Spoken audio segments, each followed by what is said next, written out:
Well, hello, and welcome along to episode 9 of Chronicles. I really wanted to call it Mercenary Tales for some reason there. That was Friday. This is Sunday.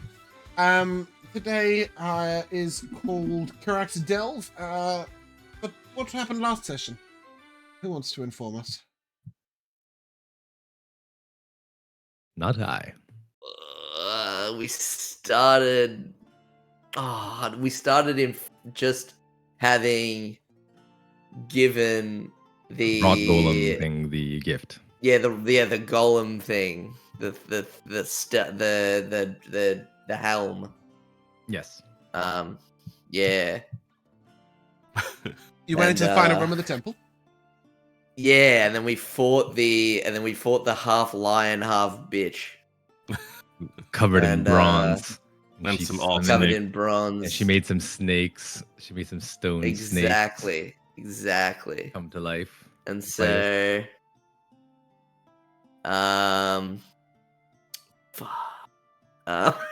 Yeah, you beat up those guys in that room, including the little snakes. Yeah. Oh, and then we got the treasure. We did get loot. And some of it was really good, and some of it was average. Or I think one of it was three of the items were really good, and then one of them was cursed. That did happen. All right. That's true. Yeah, Cooper got cursed. Because the acts of berserking. Yes. Yeah. It was pretty tragic for him. And then we made our way out through a secret passage, and we came out like outside of the jungle somewhere. Mm-hmm. And then the jungle was like more hot and humid than it normally was, or something like that. And there was like some I think there was some weird something going on where we had to. There was something weird going on. I can't remember. We had an encounter, I believe. You found some supplies, which Cooper stole some of. Yeah. We found like a barrel of water. A tabaxi hunter, like a little hunter. You met a tabaxi hunter. Yeah. No, you're right. And then we also found like a flower. I think at one point, like we found like a. You found the dancing monkey dancing monkey fruit. That's the one. Yeah, that's it. Yeah. Ultimately, we finally tracked the red blobs of slime. Yeah. And then we fought the gibbering mouthers. Yep. Pretty little guys. Yeah. There was they kind of kicked our ass, but we ultimately. You won. I think. Yeah. Yeah, we won. And then we went to the desert tribe, the desert peoples. Place. And we met with like their their elder shaman woman. Mm-hmm. And why did you meet her? What did she do for you? She performed like a special spell. That like it was called like diagnosis. She did do that, yes, and healed you all. Yeah, and we offered her the barrel of water, and we mainly did that because, one, Cooper was cursed, so we needed back. She broke that curse, and we were going to go back to Zacantha, and we sort of did decide that we were doing that in the end, but ultimately is so we could immediately go back out after going to Zacantha to go finally get to the ruins, the Queraq's Delve. So as you left the desert people, trekked across to Zacantha, sold lots of shit that you found, and bought yourselves some pretty things to make yourself powerful for the final dungeon of the campaign, but also more importantly, to go back to the place you said you would in the first place. The night before you went to bed, having touched the statue, the maze statue, our good friend Diego would have told you that Find the Path was telling you to go along the southern coast all the way to the Queraq's Delve, or most of the way. And so you could have drawn it on the map in pencil, we'll say. And I'm going to try and do something Yeah, here that might not work. No, it does not the work. maze thing. The maze statue. Yeah. I think Diego would have prestidigitation the map. Yeah, that sounds Explain about right. With a dotted line that I thought I could do in Roll20, but I can't. So you would know to get to about here, but then not to go round the Black Rock Mountains, but instead cut inside and pass through here. Oh. Going around the outskirts of the Black Rock Mountains, you would have encountered some very nasty tribal savages. You don't want to deal with them. They don't. They're not even like you're not peoples, but they even kill peoples and eat peoples. So do avoid them. They are the cannibals of the southwest coast. Every country has them, but this particular set of southwest coast cannibals are over there. Bloody drongos. On the Always, south coast, everywhere's got them. Boat okay? As we went by? As you go past your boat, it is sturdy and safe. And we are going to pick up with you guys taking rest. Just here. Just inside the jungle, about to move through these foothills. James. Or perhaps making rest in the foothills. That's a better way of saying it, before going over to the next area. Yes, Draco. For my curiosity, when we went back to Zerkantha, did we encounter Sakcha? Sakcha? Is that his name? Sakcha, if you had have seeked him out. Do you remember you went to a grand library? Yes. You got a book from there, I believe. Spell book. Yes, he was currently there, an incumbent. They're getting ready to... Okay, well, don't worry about it. I wouldn't have gone back to the library anyway. No, but if you had a seat him out, he was beginning to set up a store. His plan is not to open a single Desert Market Bazaar, but instead to find a way of wielding enough sort of extra-dimensional components and getting his name out that he could be a traveling merchant. Was his aim. Which may or may not be relevant in the future. However, as you guys are setting up the camp, I will put us... Beautiful. Ooh. You're just making your way through the last bit of jungle to make... Oh, did we kill Rika? No, okay, never mind. Through the last bit of jungle, to make yourself comfortable. And I'd like a marching order, if you would, please. Who is first, who is last? Who is somewhat off to the side doing her own thing? I will be first. Okay. I will be second. Cool. Oh, if that's that way around, I'll be last then. fine. Okay.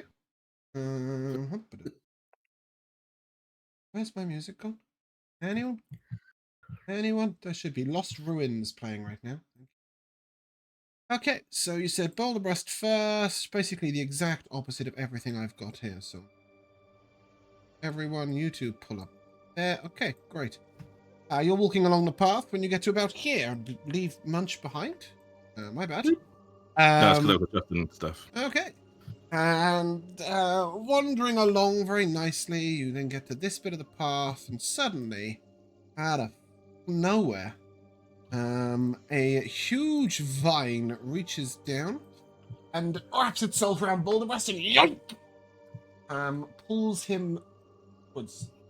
And I will both tell you that you are in difficult terrain. And Boulder Breast, I need a strength save, please. All right.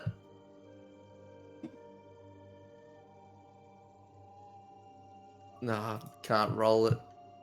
If you right just click roll on a it, bit. if you right click on it and click roll, it'll work. Yeah. Oh, there we go. Yeah. 13. Right. Yeah, as this vine attempts to sort of bind you and constrict you, you do sort of break out of it. But suddenly you see creatures lumbering out of the... Where the fuck did I put the other dude? Meant to be over here. lumbering out of the vines. They look like this picture coming in roll 20. And are humanoid man-like creatures that are made purely of vines. This, however, looks exactly as you see it. It is one huge vine that is attempting to ensnare you. And it looks like it might be large and in charge. For what it's worth, that its reach seems very long. It is definitely in range of all of you, and I will ask you please to roll that initiative. All right. James, have Josh and I got rid of our exhaustion after a long rest? Yeah, if you want to deal it to the table, I will extradite it. Cool. I think it is. Can I use that word there? I'm going to use that word there, even if I can't. There's no law against it. I will extradite your card. Go on, Rico. I'm trying to figure out which one of these cards is the one. It's the one that looks not so nice. Oh, at the bottom. The three of the one look happy, and that one looks sad. Do you guys not see a table on your right? Like, on the right of the thing next to the... Yeah. Oh, okay, yeah. So you can lasso the back of them, and they do say what they are. I think, maybe. Yeah. I know. Yeah. Cool. Yeah, go ahead and give me some initiative. Yeah. Initiatives, yes. Okay, we're not having 4 people on a 15. That's not gonna happen. That's a 15, actually. Yeah, that's what I just said, but I'm not having that. Well, you 18. guys can stay 18, 15, 16, 15, and I will... there's not really much point asking you if you want to... Well, does anybody want to set someone else up for a hit? You are all going first.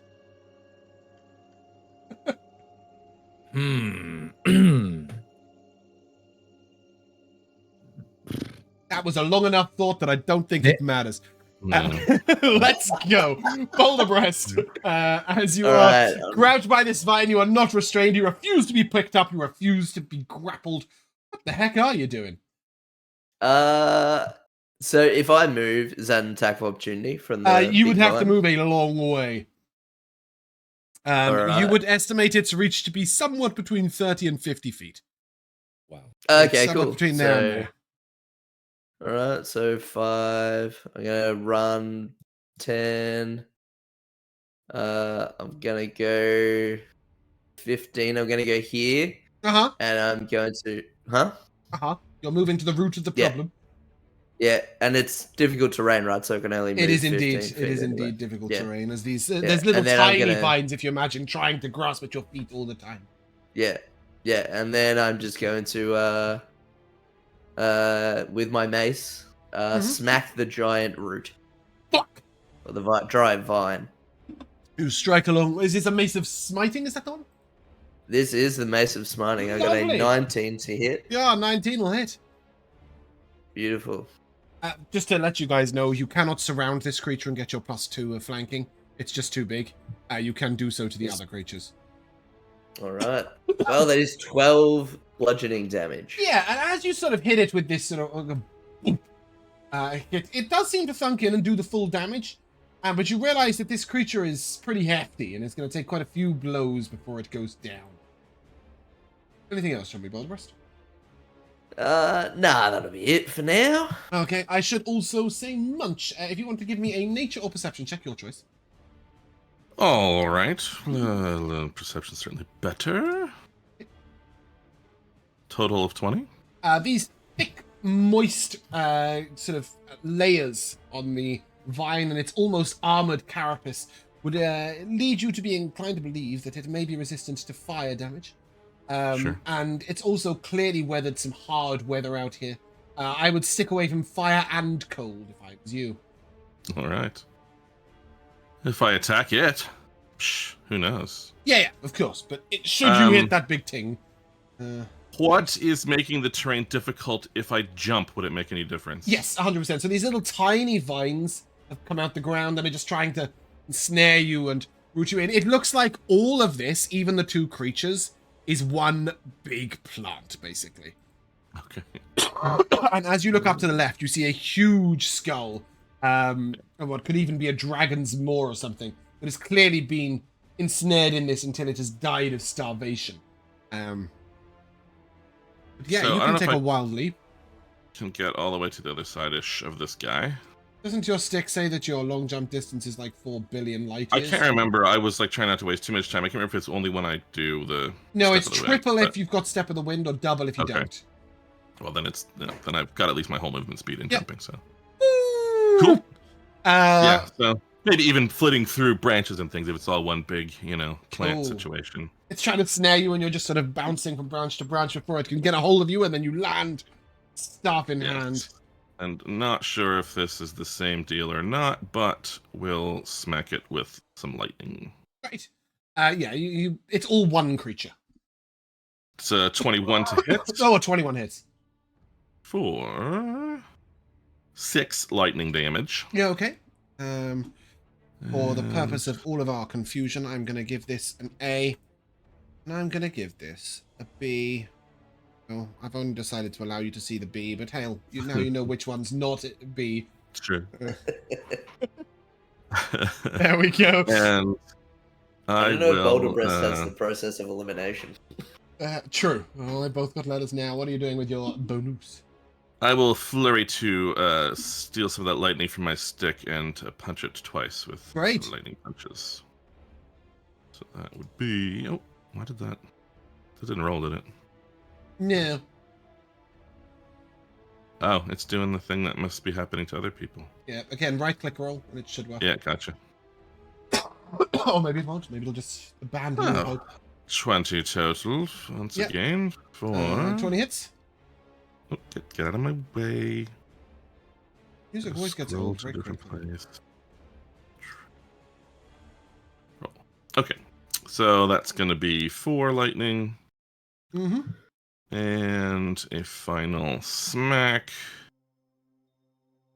for an 18 to hit. From 18 hits. And an additional 7 lightning damage. Nice. You notice that this particular humanoid structure is beginning to come apart. Awesome. As bits of vines fall off it, as the lightning strikes through it, each bit blasting off sort of, a bit of jaw, a bit of shoulder. It doesn't seem to affect the creature's capacity to try and murder you, but it is at least losing some of its shape. Excellent. 2 to the That's what I per. got. What you doing? Yeah, I'll waddle on over to this guy, B, and we'll stab him with my new dragon tooth dagger. Yeah, remind me what the hell that shit does. Oh, it's just it's a like a +1 plus on a hit. They take a 1d6 acid damage. Great. Okay, I thought it specified some type of creature or something. Nope. Okay, fantastic. Murder it. Oh, that's not good. That's a 12 to hit. Oh, 12 hits. Oh, okay. And that is. It's a plum. D4 plus You do note that one D6 vine has is much plus thicker and more armored, but these particular things are just plants. Do you need the acid separate? No, why not? Okay. Get it all together. Oh, okay. Roll it up. I said no. Why not? That's 18 damage altogether. This one, your dagger goes into it, and as the acid burns away its entire face, it is just a shapeless, formless, headless humanoid monster of vines. It is looking wounded. Yep. And then I will go over here. Okay. Here. And I will Bonus action disengage. bonus action hide. Okay, were you taking the opportunity attack then as you walked away from No. Nope. Because I it? have Oh, you the have this mobile shenanigans from your fancy swashbuckling. footwork. Yeah, cool. Sorry, forgot about that. Sorry. Joe just feeling very proud of his braces. Do I need to make a stealth check? You will only ever when. Okay, so this is going to apply a lot when you play next campaign. So I'll just make it very clear. My rule with making a hide check is I'll only ask you for your stealth roll if something is looking for you. Okay. So when you hide, it's not relevant to me. I don't really care because I'll forget the number by the time we get to the 32nd person looking for you. So I'll just say when a creature tries to seek you out, I will ask you for a stealth check. Yep. Diego, 2 injured vine humanoids to your north and south and an armored tentacle thing that is looking rather close to your face. What are you doing? Yeah, I think I might need to get rid of these scary vine tentacle men before Oh, taking on the gonna action. take out both. I have a question. Oh, him. I have a question for you though. Have answers? Would I have, prior to setting out on this, like possibly after having set up our camp and whatever, I had the opportunity to cast Mage Armor on? You would Cooper have. or not? I would assume that you cast Mage Armor in the morning before Okay, setting so out. I will take away a yeah, spell 100%. slot. Okay. Yeah. Have some armor class in exchange. Cooper, so probably yes. you still got that on your sheet anyway. Cooper? Yeah. Okay. Jack, did we get you some armor? Yeah, we Right, did. okay. I suddenly thought, shit, is that the one thing I forgot last week? Sorry, carry on. Go as you were. All good. And I will fling the old trusty magic missile into Okay. B. Okay. 3d4 plus 3 if you're casting at the first level, please. Or 3 I'm going to individual do them clicks if you want. individually because I like the Yeah. individual clicks. You okay?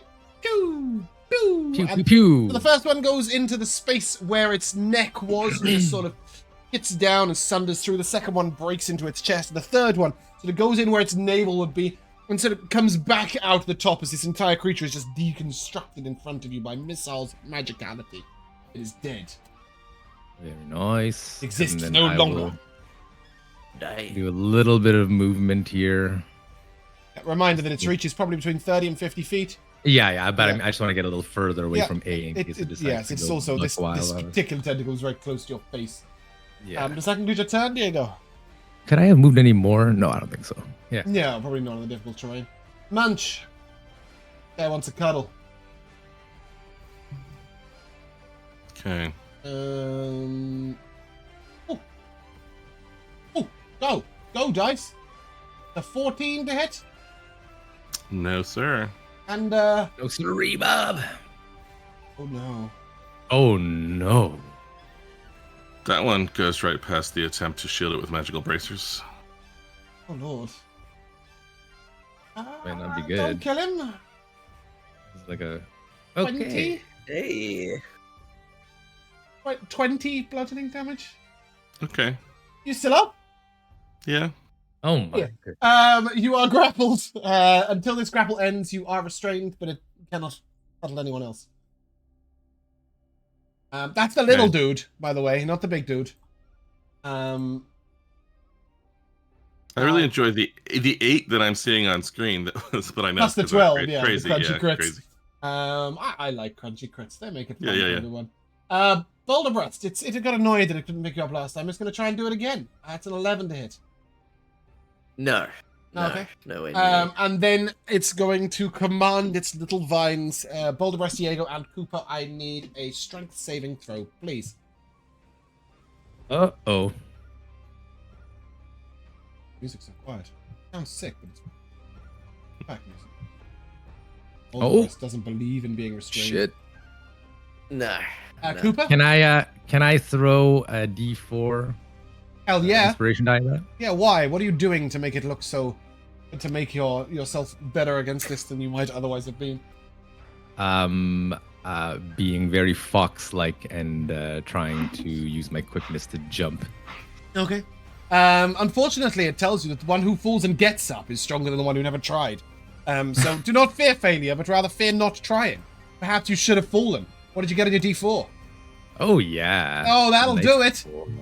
Yeah, 15. these vines come up and Cooper is sort of very briefly in the air and back down. Diego with a beautiful spinning leap and Boulder Breast with just muscles of bulging steel. The three of you will not be restrained. We'll have none of that, and we're back to Boulder Breast.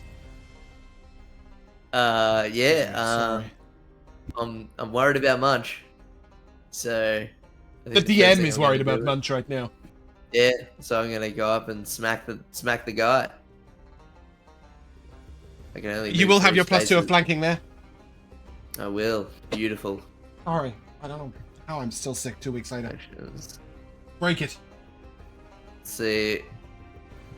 Let's say 25 nice. to hit. Very Well, that I might nice. think just that do it. hits. Is 10 Hey. bludgeoning damage. Oh, beautiful.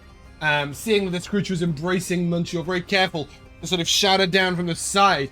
And as your mace goes through its skull, down through its chest, and almost to its feet, its arms just will limp around Munch, and one very, very wounded squirrel folk is revealed to you.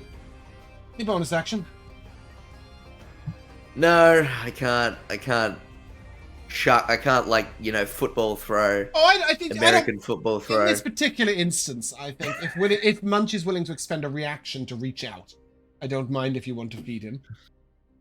I can chuck you a special food to get the 1d8 if you want. I mean, fine. If I don't crit you, it will Sorry, help you ignore survive. that. Ignore that. You take a single bite of this food, and just as you're healing up, Diego shatters you. Yeah. All right. I was just so trying to it's like just a scroll on my page. That was a lot crunchier So, than just you- expected. 1d8 plus con or 1d10 plus con, Jack? Gains at the end of it. No, that's the wrong one. God. You're not the chef, Where's dude. the... No, not the chef one. The it's- invigorating. it's 1d10 plus yeah. my con. I believe it is. 1d10 plus 2. So, am I rolling that? Yeah. Yes. It Yeah, you're doesn't doing it. have the little. It doesn't have the little thing. It's broken again. So it's broken again. Yeah. So I'll just roll. I made Just that 4 so plus 2. clever. You gain 6 HP back. Beautiful. You okay? And Munch, it is your turn. I think. Indeed. I don't know which space I have to get to hit it. If that's technically next. You're to going it to or the not. root of the problem there, yes. Yes. I will say that you will gain no disadvantage or problems from you guys getting that close to it, so for the sake of it looking cool on the map, just stand next to it. Sure. I will try to slash down some lightning power upon it. Okay. Oh, only a 10. No. You don't know. It's a 10 might hit shame. it. It's a fucking gigantic vine. Yeah. It's You possible. did say it was armored though. True. It looked armored at least. It might just be armored with hit points rather than with Yeah, that's true. AC. I'm not sure. Yeah. But What did you get? only a 10, I'm afraid. A 10 ain't it. You hit into the armored vine and it just sort of... Ah. Yeah. Well, regardless, I'm going to have to patient defense and leap very far away. Okay. Since I am still very injured. And where can I get to? Far. Patient defense says what? Take the dodge action. Patient defense is, is dodge, and then my jump distance is tripled now, but it's just whatever movement speed I have left is really all I... Is patient defense and step of the wind the same thing? No, sorry, that's not what the wind. Yeah, I mean step of the wind. I mean Okay. step of the wind. 'Cause step of the wind is disengage. So that's what I want. Disengage. Right, okay, yes, cool. Yeah, that's sorry. That's what I want. So you can go anywhere you want on the map. Let's see, I think I Ooh, was- maybe anywhere up to here. Well, I think I can only get. I think it was like 15 or 20 to get here, so I only got like 25 left. Okay. Unfortunately, I'm Pick anywhere you like on the map. far in enough those- away. in but- those spaces. Fly like an eagle. Let your I'm gonna spirit just carry go you. over here and Beautiful. hope that I'm out of range. You land amongst 4 beautiful ribs that look like they And I belong hide to under a- them like a that belong protective to cage. one of those huge creatures you saw in the... Do you remember the mud sinkhole that made the noise? Yeah. Otherwise known as a potamus of hips. And Cooper is you. Yeah, I'll rush over and stab this thing. Flap like a duck, let your spirit carry you. That's a 14 to hit. Oh, 14 hits. And do I need to separate the damage? Nope. Nope. You know, Munch was very Okay. quick to assess it. It's only fire and cold that this creature would be unfazed by. That's 13 damage. Oh, that's pretty good. Yep. As you strike that into it, it's sort of... You almost sense that vine begins to curl towards you, Cooper. Anything else Yep. from you? And then I am going to bonus action dash. Okay. Over here maybe is enough out of its range. If you were going out of its range, it would take an opportunity attack. You have not gone out of its range. Why would it take an opportunity attack? Oh, because you're broken. Yeah, okay, cool. It doesn't do that, but you get anyway. It has, as I said, 30 to 50 foot reach. I'm not 100% certain, and that is within 30. You think it might still be able to reach Munch. Okay, sure. Yes, it eyes you up with its tentacleness. Diego, apart from trying to kill your teammates, what are you doing? Gonna try to kill this. How do I do that? Well, we know that it is protected against fire And cold. and cold, and I really only have that shatter and magic missile. And so I think I will probably just magic missile. You okay? At the first or second level? Because this thing is obviously made of organic material at the second level. Yep, it is about Actually. 8:30 p.m., so you would know that sleeping time is happening fairly soon.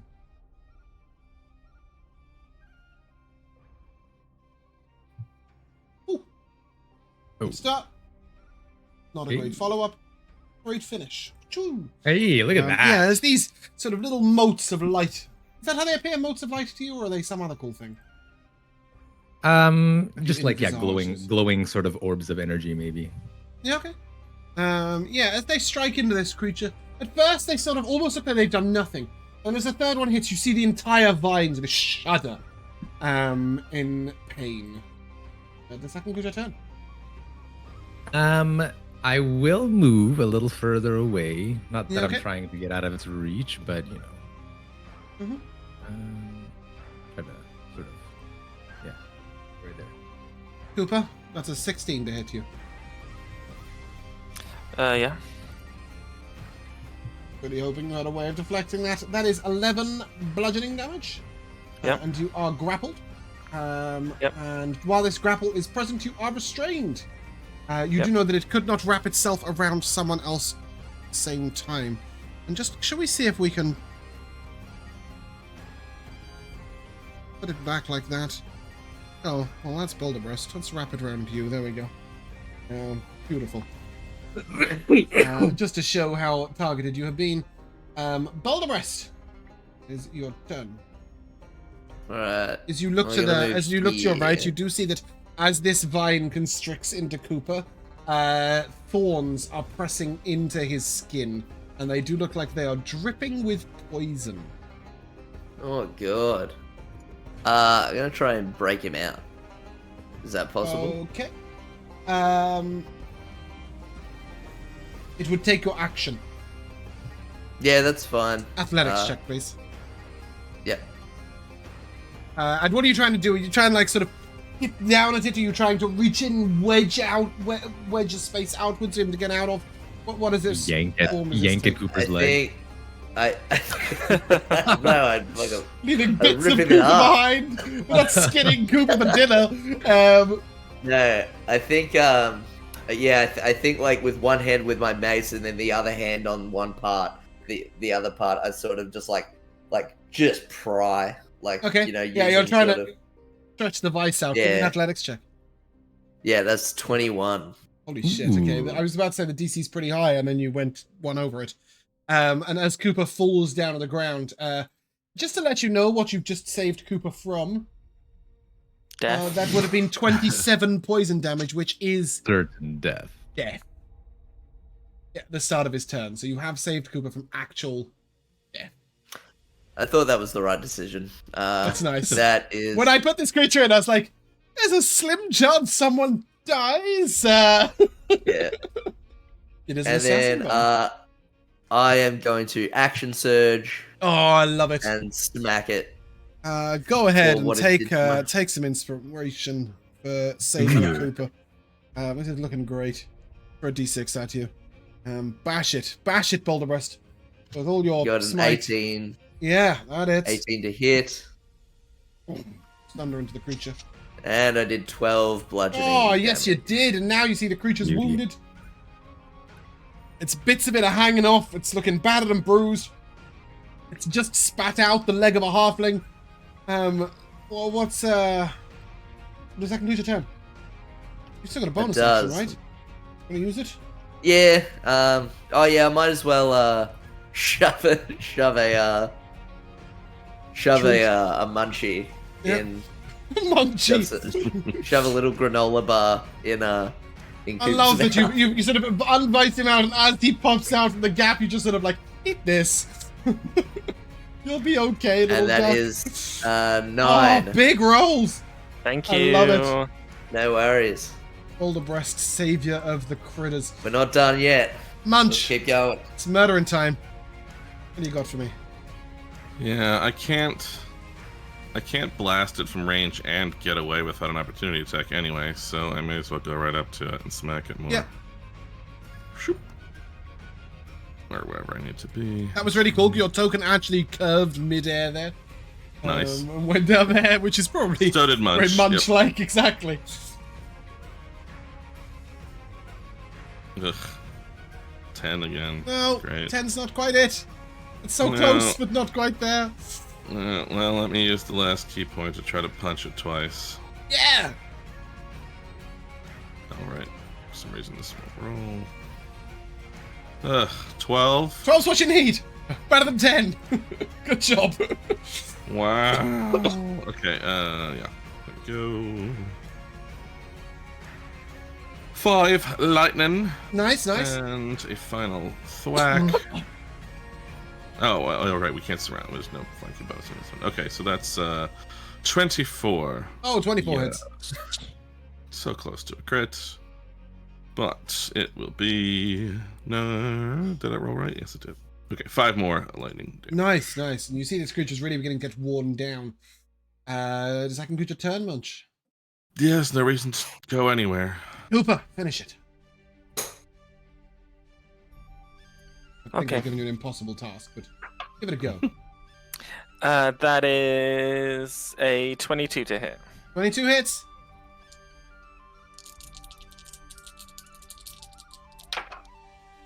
And that is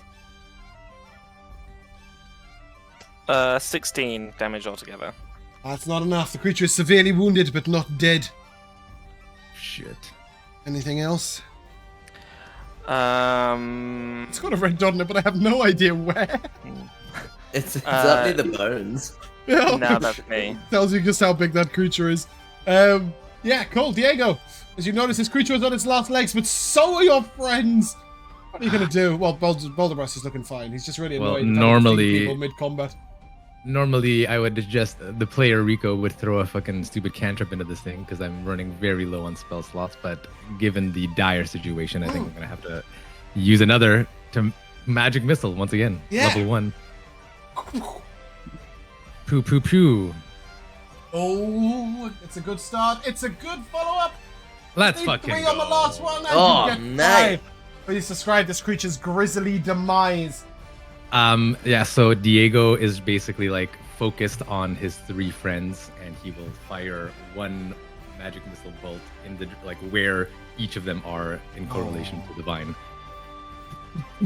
So Power it'll of hit, friendship. The first one, yeah, the power of friendship. The first one will hit where Cooper was, second where Boulder Breast, and then the last where Munch at the base of the vine were. As you stand victorious, you may take 350 experience points each. That's how hard that fight is. That was a big one. Yeah, and with that, you may set up camp for the night. Take a long rest. The following morning, I'm assuming you will cast Mage Armor, and I am going to take us to a little campfire scene. Ah, shit! No, I'm not. Right. Haven't got it. How could you? Have it in every other campaign, but in this one I've forgotten. So instead, I will take you to a welcome to the jungle. What fun and games. And yeah, oh, good. I'm glad we got the right. Take a long evening together before attempting this dungeon. You would know that you are perhaps an hour's walk from Queraq's delve. So, night before heading in. 7:30, 8 o'clock. Blood pouring profusely out of many of you. The fire is warm and toasty. I'm not going to ask you about cooking because I'm going to ask you about cooking in the morning for breakfast. What do you guys do? Well, I know Diego for sure would be studying his book and sort of deciding on what spells he's going to prepare for the days ahead, because we are in some danger, obviously. Something that we're not familiar with. I am going to do something very weird, actually, on that note. When you get to the door of Queraq's Delve, which is not now, but it's tomorrow, you're going to get 150 experience points. That's not going to push you over any level boundaries, is it? No, I don't think No, so. okay. No, we're like 700 off of Okay, level great. I thought that would be the case. I was just making sure, because if you had reached a level boundary, then you might want to do that before the long rest. Cool. Sorry to interrupt you as you're reading your spells and catching them many. Yeah, so I think that, I would probably be conferring with my companions. What do you think we will encounter in this ruin? Do you think there will be many pitfalls? Or perhaps...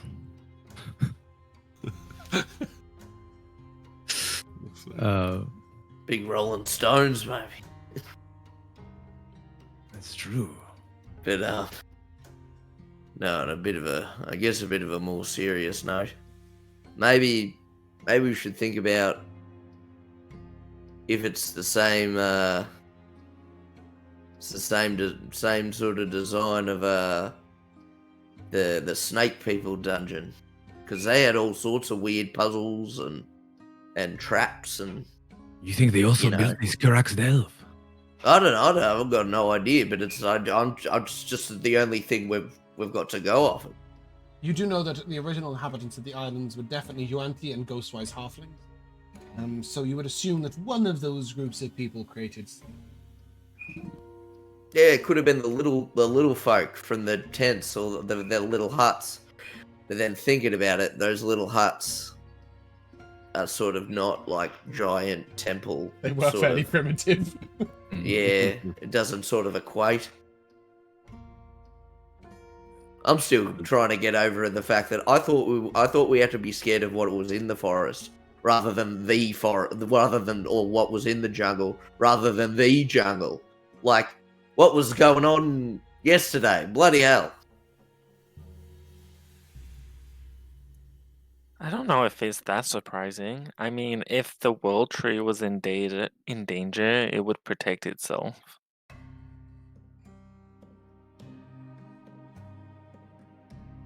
Do you See, think on one there will be hand- more things trying to kill us in there? Maybe. Probably without a doubt, mate. I was going to say that we don't know what we're going to find anywhere. Literally around every corner in the town or every tree. Don't ask me what we're going to find, but I can tell you one thing. We're going to find shit trying to kill us. Noted.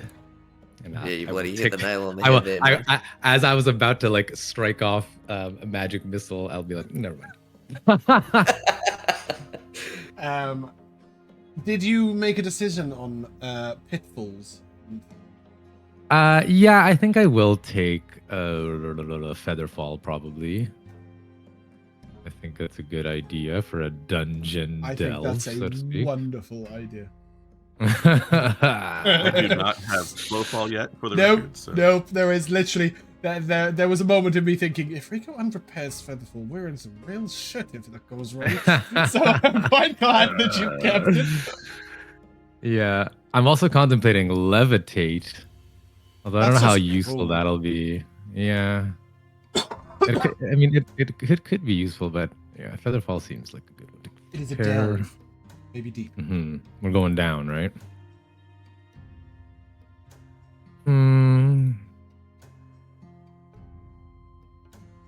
I think I'm happy with this. Okay. Diego will take his nose out of the books. Smell of dinner just catches your nose just as you're finishing up with your spells, and as the four of you sit round on sort of bits of log and stump and bits of jungle, to dive into a meal of, foraged goods and trail meat, I would guess. I won't ask Jack to be too creative now. or indulge your juices in the morning. Yeah, is there any sort of fire meal side discussion between our friends?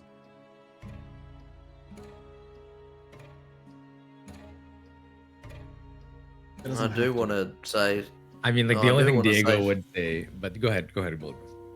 I just want to talk about Cooper. You said before, if the world tree was in danger, it itself would do what the jungle just did before and defend itself. Hmm. Well, are we sure of that? Because we've seen a lot of things that if they made it back home with ill intentions.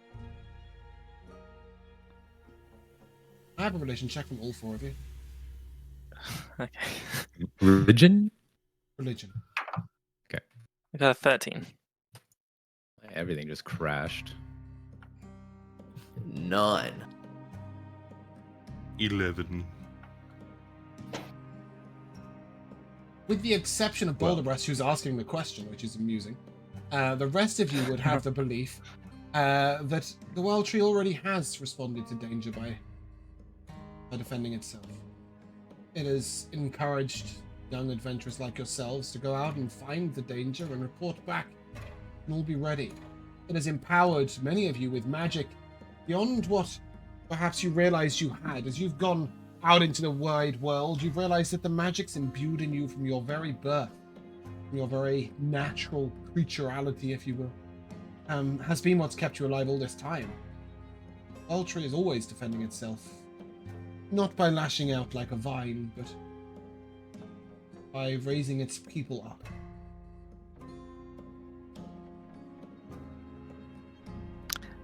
What he said. Not critters. Doesn't need arms. Oh, it's got us. But aren't we the first to go out? As far as you know. Won't be fast. But are we helping more out here, or should we go back? If we went back now, what would we even tell people? What if we learned from this? Well, yeah, that's. I think once again, that's the hitting the nail on the head there, Munch. Yeah, we got a lot more to learn. I think. And I what think would we once tell we- Zanru if we came back empty-handed? We at least owe it to him to find his sister. Oh shit! Yeah, that's his sister. Yeah. No, I'm not worried about that. Well, it's like, Well, oh yeah, his that's sister's- what we're doing here. He said it like he knew she was here. As far as I was concerned, he was talking about it like she wanted to be here, like it was normal for her to be there. Well, so like I thought we were just kind of delivering a message and then seeing if she wanted to come home. Have I been mistaken? Definitely could have been mistaken. He did get I that assume impression, although he did say that it's a dangerous place and she may have met danger. Yeah. I assume she was Yeah. kidnapped. Oh, But not maybe. You're right though. I think to focus on that. Right. I still don't know if we went home to Chimvaya right now. I have no idea what people would think about what we've done, if they would even believe us, or whether they would think we'd done a good job. But if we would have to go back to Zanru and tell him about his sister, bring his sister back, I know he'd be happy. Yeah, that's a good idea. Focus on the here and now. So you focus on the here and now and take a long rest. Fast forward to the morning. And I would ask Boulderbreast, what's for breakfast? I would wake up a little early. And I'd look for something. I'd look for something to. I love the spices, right? Mm-hmm. And we couldn't afford that spice. Or do you not? Did we afford it? I believe we have the so, power, so- Yeah, I 100%. think so. Yeah. So I'm gonna try and use the spices on everything. So we have the meat for the savory and the umami, and then we have the then we have the. I also assume we have some sort of like grain or cereal. Yeah, definitely. So like, oats, you most know, likely. oats, yeah, So for simple. like that sort of like, and then we can, and then as our sort of like our carb, and then for a bit of zest, I'll look for some sort of sweet fruit. Okay. You find some large green fruits with a thick skin hanging above. And this. Oh, yeah, I've been wanting to use this for a while. This is the Jaya Kaka. The Jaya Kaka fruit. And this is what you're going to get. As you carve it open, it almost fizzes with the noise. Imagine a watermelon that's constantly almost bubbling with life. It's as if somebody's added lime juice to a watermelon. Carbonated watermelon. Aye, that it is. Oh, that sounds amazing. Anybody who consumes the fruit of the Jaya Kaka tree will have advantage on all initiative rolls. Hey. It's for the rest of the day, so you can add that into the meal, and the meal will grant that on top of its additional HP. I will do that, and then I'll do my cooking check. Yeah, go ahead, give me that cooking check, because you use every spice in the book. I got a natural 20 Sony, for a a nat 24. bloody 20. Nice. Let's fucking go. Take We might live. your plus 10 to max HP. Ooh. Having seen the effects of it at higher levels, I've decided to do away with the crit success version that we used in Beldania. But a crit success means you get a random secondary effect. So if you'd roll me a d12, please, Boulder Breast. Of course, I can do that. There's some resistances and some immunities and some other cool stuff. So That's a 10. you'll have advantage on all saving throws against poison and the poisoned condition. So that's 10 max HP, advantage against poison, advantage on saves against poison and poison condition. And we have an advantage on initiative. Yes. Go. Sweet. What a breakfast that was.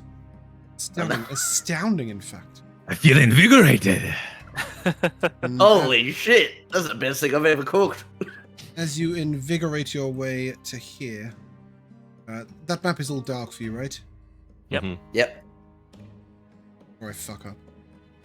Go ahead and put your characters just here, please. Just there. Oh, sorry, I haven't put the daylight torches out. Let me just do that now. Oh, I think I'm stuck somewhere. Yep. Mm. Can you move me, James? Frankly, I think the answer might be no. Damn. Bear with me a second. Yes, I can, but I'm going to have to make the map bigger to do it. Sorry. It's alright, you're not the only one. Boulder Breast did the off same. The map. Okay, cool. There we go. Okay. As you approach here, let me just get my music ready. Cool Aztec stuff. Well, Central to South America. Masoan, I believe, is what it's based on, which is somewhat similar. I am going to give you guys a little bit of the spiel. Whoever created this is very, very cool. Far cooler than I. And I think you guys might enjoy just a little bit of the flavor, so I'm going to give you a little spiel. If that... Mm-hmm. First, I must locate the spiel. Spiel it up. Glockenspiel. So this is based on, first of all, the Indiana Jones movies, but and all things Hidden Temple. But secondly, Maya culture. This is there's a lot about about Mesoamerica. Mesoamerica, is that how you would say it? Why not? Meso. Yeah, I usually say Meso, but I have no idea if it's correct. And the Mesoans. As you approach here, there is a certain element of this sort of the Aztec and the old, but there is also a certain element of magic and of wonder as you approach through here. And as you step forward, Jack, just to let you know, it is an increase to max, not a temporary hit point. Ah, So, that's yeah, right.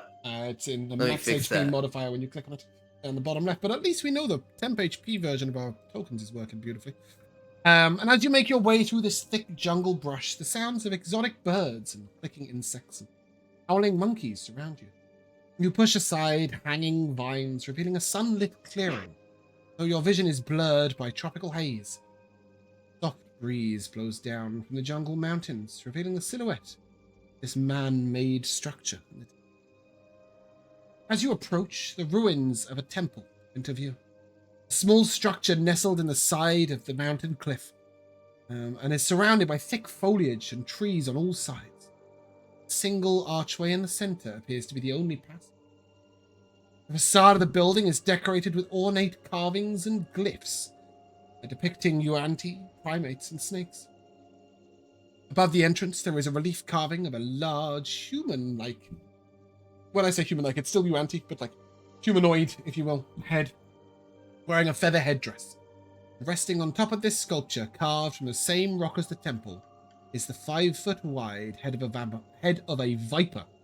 Its gaze is transfixed down on the stairs that lead.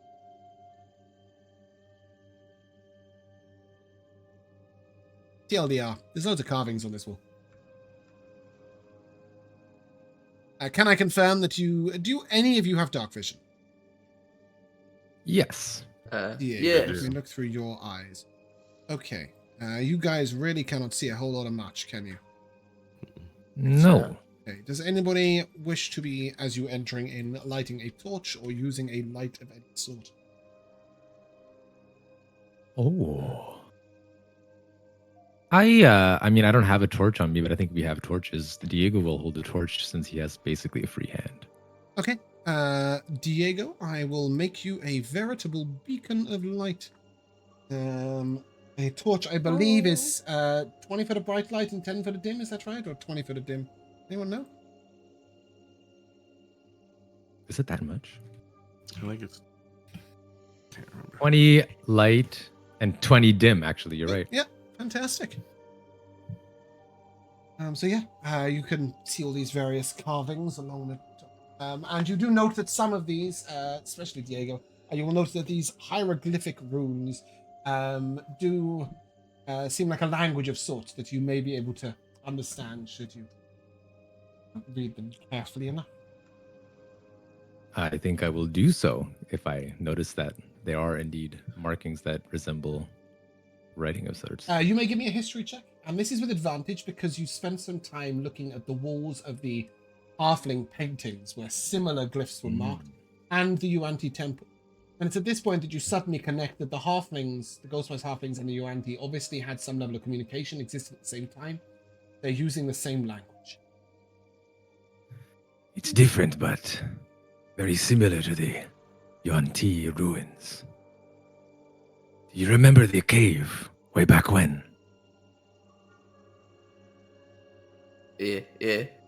Where we drank the water. It is very similar. Oh. So it is the little people thing. I think so. And yet, when you look at this, the archway is large enough to admit someone twice the height of a Yuan-ti. Mm-hmm. It's not built for little people, though. How is Maybe that they built advantage it for history someone check? else. Can I take a close look at like the steps? Maybe just like wave the torch over the first step of this altar or this. Yeah, temple definitely. entrance? But have you and then give me your advantage history check. Well, the steps seem old and worn, though well made. There are definitely no pressure plates or anything here as you look. Sorry, what were you asking for that initial history check that I made? With advantage. That I did. Yeah, sorry. The first one was a 14. I rolled 14, another one fantastic. with advantage. You can make out from the carvings that this is the resting place of Chu Wen Kan Ko'ol, which roughly translates to the skull or head of the monkey serpent, or perhaps monkey snake. There are also several inscriptions that seem to be attempting to ward off thieves and unwanted visitors. Cooper, can I have an investigation check? Because you note this head of the viper. Its slightly bejeweled eyes follow you all as you approach the steps. That's a 23. But with a 23 investigation check, you realize this head of the viper is not magical and is also unlikely to be any sort of trap or anything. It seems harmless to you. Okay. Yeah, I will share that with everyone. And yes, as you rolled your torch along the steps, you note that there are no pressure plates or anything else that could perhaps harm. The steps are, whilst a little large for your legs, are a short hop upwards for each of you. Perhaps 1.5 to a foot in height each time. Itching noses and blowing noses and everything over here. There are warnings here against those that would delve this dungeon. Keep your wits about you.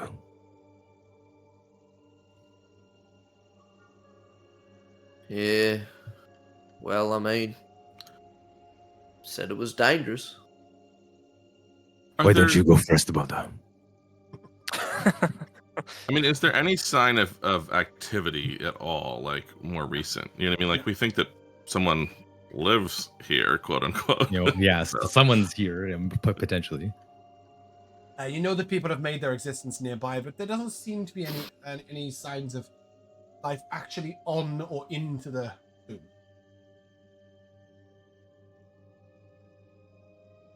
Alright, well. Short hops up are boring. Munch goes up 3 steps at a time.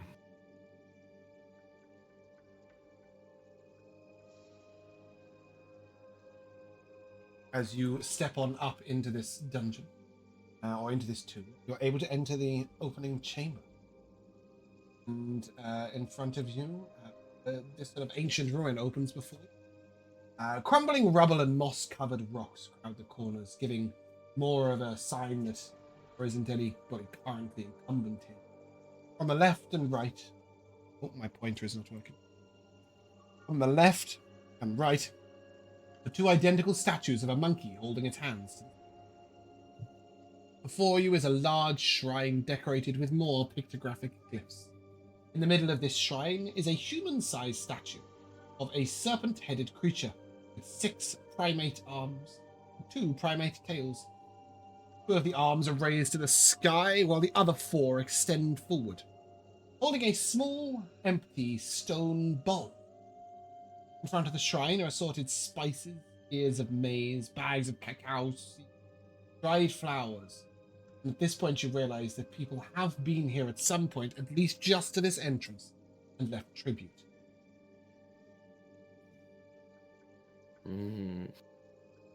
So, main features: identical monkey statues either side, guy in front holding a monkey bowl.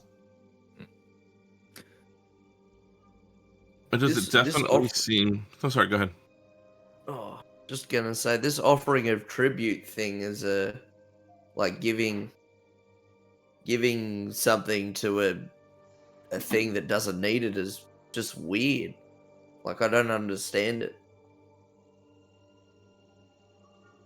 The things that we've tributed so far, water and fire, I would say those are necessities.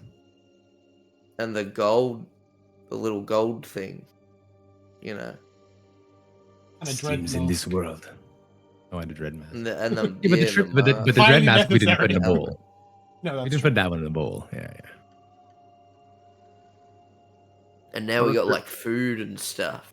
It's what we've done with even the alive people. I mean, with the giving the water to the withered people. I get that though, because they drink it. These One bowls One must do not- appease the gods, so to speak. Well, the breast. Well, maybe something here does take it. I mean, this stuff doesn't look that old, and what do you think? This is all that was ever put here, so it goes away somehow. Yeah, Very true. astute. So there I are mean- people here. Is it clearly? I mean, obviously we know this as players, but I mean, like, was there evidence of a much more extensive building than just this room? Maybe. Give me Yeah, a so- perception investigation. Check your choice as you look around. Sure. I mean, like even from just the outside, like how big was the? Can I also make this investigation check? You may, Well, Diego. I But would- what I would say is perhaps you might first read the words on the shrine. Fair. Because it's in the same language, and it would say, "Only the sacrifice of the water of life open the path for the worthy." What was your check? 19. Munch? 19. Perception. With a 19, you are able to reveal a doorway. As you can see, the sort of outline of a secret door that is behind this this left-hand monkey. You see that it's sort of like just cracks. You're not quite sure how you might go about opening it. Maybe Cooper could try with his thieves' tools. Maybe you could try and wedge it or smash it open, or cast magic, or of course you could solve the puzzle and give the water yeah. life. I think Diego would sort of be thinking about this puzzle. I don't know that he would reveal the words yet, but he would ask Cooper, and your dagger. Why? For a moment, please. It's not really an answer. I'd like to test a Okay. theory. What's the theory? I get it. You're gonna pour in some water because I asked for some water. But you don't have to slash the bags, mate. You just have to open them up. You're gonna hurt yourself. This You're may be gonna hurt necessary. yourself. What are you gonna hurt yourself for? I will give you the regular dagger. Yeah, you don't need to take that 1d6 of acid damage. No. I mean, I would have just bit my hand if I really had to, but sure. Gonna pour in I blood? will. I'm just gonna do a little prick in the palm of my hand, sort of. Over You the take bowl. 1 piercing damage. As your blood pours out, you will have disadvantage on con saves for the next minute. Oh, You almost the blood pours quicker than it should do. And this bowl is very quickly filled. And the door. Give me a second, I have to do a thing. I imagine having all this blood sucked out of him, Diego would probably reel back a little bit and fall. That's what it was. Well, The there we go. blood's not water. Water of life. It flows. The spice. It flows like water, Boldo. The spice must flow. Speaking of water, Ice must flow. stairway carved from stone descends into the darkness behind the statue. You hear faintly the sound of running water in the distance.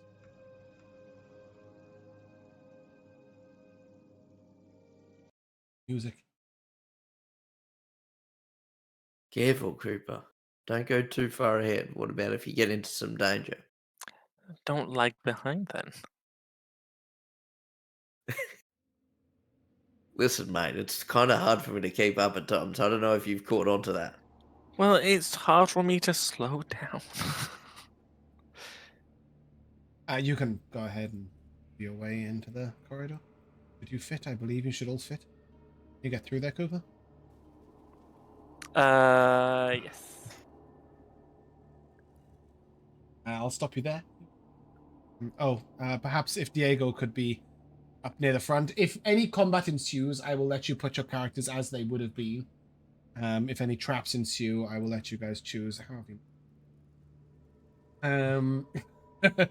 as you guys proceed into this long, winding tunnel, it seems carved from the earth itself, hundreds of years old. As you travel deeper into the cave, insects seem to be fleeing from your presence. Passage twists and turns, descending further. You may continue.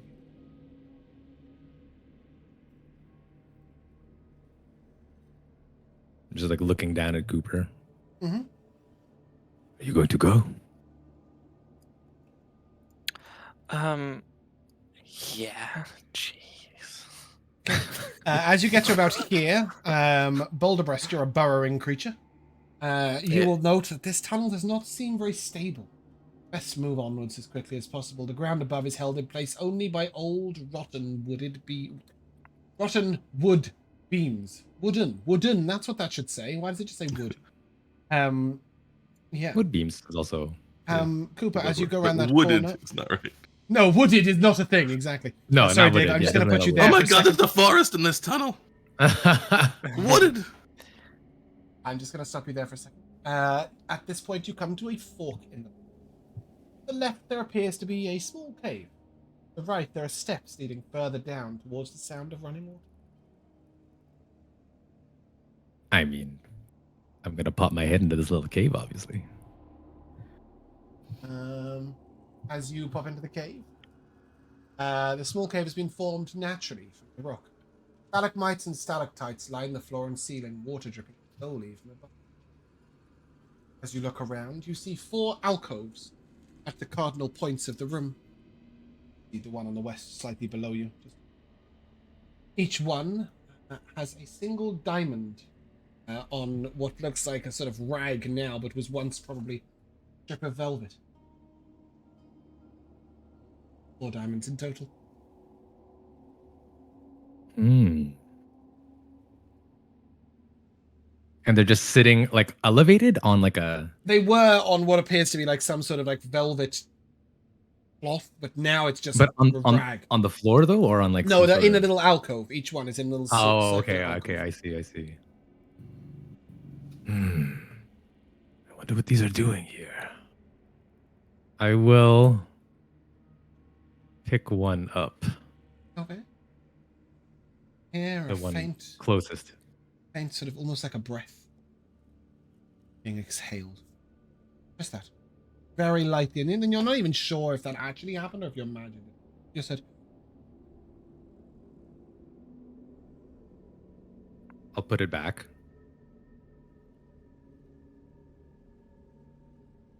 Nothing? Nothing. I'm gonna go over and pick up another one. A different one. we get just that faint sound. It's not just me. Nobody else has heard this sound. I will put it back down and pop my head back out of the cave. Hmm? You 3, get in here. If you can. I'll try, but we can't piss fight about too much, guys, because this. I'm not so sure about how stable this. This This cave seems fine. It's For what it's worth, All right, this particular cave of the natural rock is perfectly fine, but if the tunnel was to collapse just outside it, you'd be fairly trapped. Yes, okay. You call them, all 4 of them in, and you will all see these little alcoves. They're only about 5 or 6 inches in height, flat surface, and then a bit of rag that was once velvet, and a single diamond on top. And it's a diamond that you can like put your fingers around, like it's solid. Got a thwack to it. One of you pick up one of those diamonds and tell me what you experience. I'll pick it up. Oh, Okay. yeah, that's Cooper's job. Diego picked up the one to the west and the one to the south. Cooper, which one did you pick up? The one to the east. Okay. As you pick up the one to the east, you hear this sound. The exhaling of breath. Nobody else hears it. Just you. Well, Well, what? It's a diamond. you didn't hear. I heard Anything? the relieving breath of my own as I found treasure, is what I heard. Diego will give him like the cockeyed brow. Boulder Buster, what it's worth, if you picked up the one to the north, you would also have heard the sound. I ain't picking up shit. Oh, sorry. I thought you said you would pick up. You thought you hadn't. Nah, that's Cooper. I said was it that's Munch Cooper's that job picked it up? to pick it up. I think it's best that you put it back, Cooper. I fear these stones may be cursed. Oh, come now. That's just crazy. Can I pick them all up in one go? You pick up the one to the west, the east, and the south, and no noise is made at all. As you finally pick up the one to the north, you have now picked up one of each. First time when you hear that sound. Then just a very faint whisper. If fading away. Ooh. Little sound distantly down the corridor. We all hear it? And you all hear that. Is there an owl in here? You can give me a perception check if you're proficient. Well, I didn't let the owl in. Who let the owls out? Ooh. Ooh, ooh. Anybody proficient in perception? What do we get? Anyone proficient in perception? Perception. 9. 9? 22. I am not proficient. Boulder breast. Beautiful. Oh, nat That's what 20. we like to hit. Beautiful. Nat 20. Yeah, you remember back to the previous dungeon at that Yuanti temple and the rising of the undead. The sound they made when you killed them shortly afterwards, the fading away of their spirit, is exactly the same sound as you've just heard. Spirit fading away, departing down the... Shit. We just awakened the dead. You think you might have done the opposite with your nat 20. Mm-hmm. You've just put the Oh. spirit to rest. We did some good. As if it was there was anchored a- here by those diamonds alone. See, nothing can be bad when you are collecting treasure. For what it's worth, these diamonds are capable of being used to cast Revivify.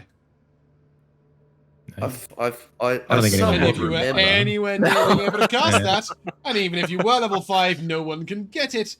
But they're there. Still, and it was 4 of them, right? There are 4, if they are Okay. identical. Back to what you said, Cooper. I distinctly remember when you got some treasure, you became cursed. Now, That I'm all wasn't. for you continuing to do that, and that's fine. That's like, you're a little rascal, and I love it. Right? You You're know, endearing. you're actually you're right about one thing, that it just means that I shouldn't pick up an axe again, and I'll leave this room. Yeah, that's fine. I'm not saying don't do it. I'm just saying there's no use in lying. Lying about what? Can I get you all to stand still for 1 second? I'm just going to give you all the light as if you were all holding a torch, even though it's only Diego. Just assumably, you are creatures who would move within the light that you've got. Right? Nobody's wandering off into the darkness, and it just means that it doesn't have to be the wizard leading the way if you all to see. Well, again, I do have dark vision, so Yes, but you are... And that is working? Is it functioning? no.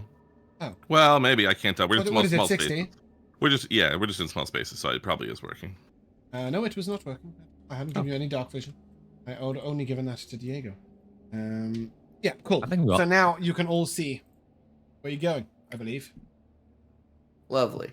Cooper, All right. So, you see this Yeah, tunnel stabilize at the end into a more solidly formed rock face with no wood holding up the ceiling. Aldebrest noted this very quickly. yeah, we got to continue on. Continue on.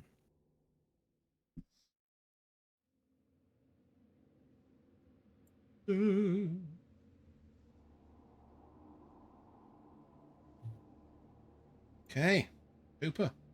Before you stands a chamber of water. Stairway leads you to a 25-foot square room. Recessed floor filled with a shallow pool of water. Sent from the center of which protrudes a 30-foot tall obelisk covered in ancient carvings. Yep. There are doorways to the north, south, and east, but waterfalls above each doorway obscure the view. Oh, sorry, northwest and east? East is to the right. No, I know. I'm trying to do like that. I'm trying to make it so that you can see the doorways, but they are locked. And let me just, I don't know why it says south. I missed that one. Oh, there it is. Okay. It's a door. Door locked. You guys, you can see the door? Great. Look at me go. I'm such a genius. The walls are made from smooth stone bricks, and there is a small gap in the ceiling some 70 feet above you. Sunlight gleams down into the room and bounces off the tip of the obelisk. I'm going to give you a little thing so that you can see both A, what I've just said, and B, what this room looks like as you look into it. Yep.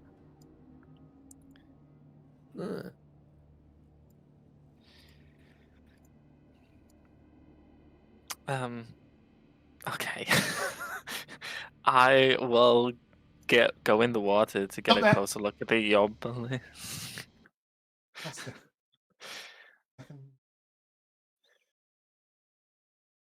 Cooper, as you step into this room,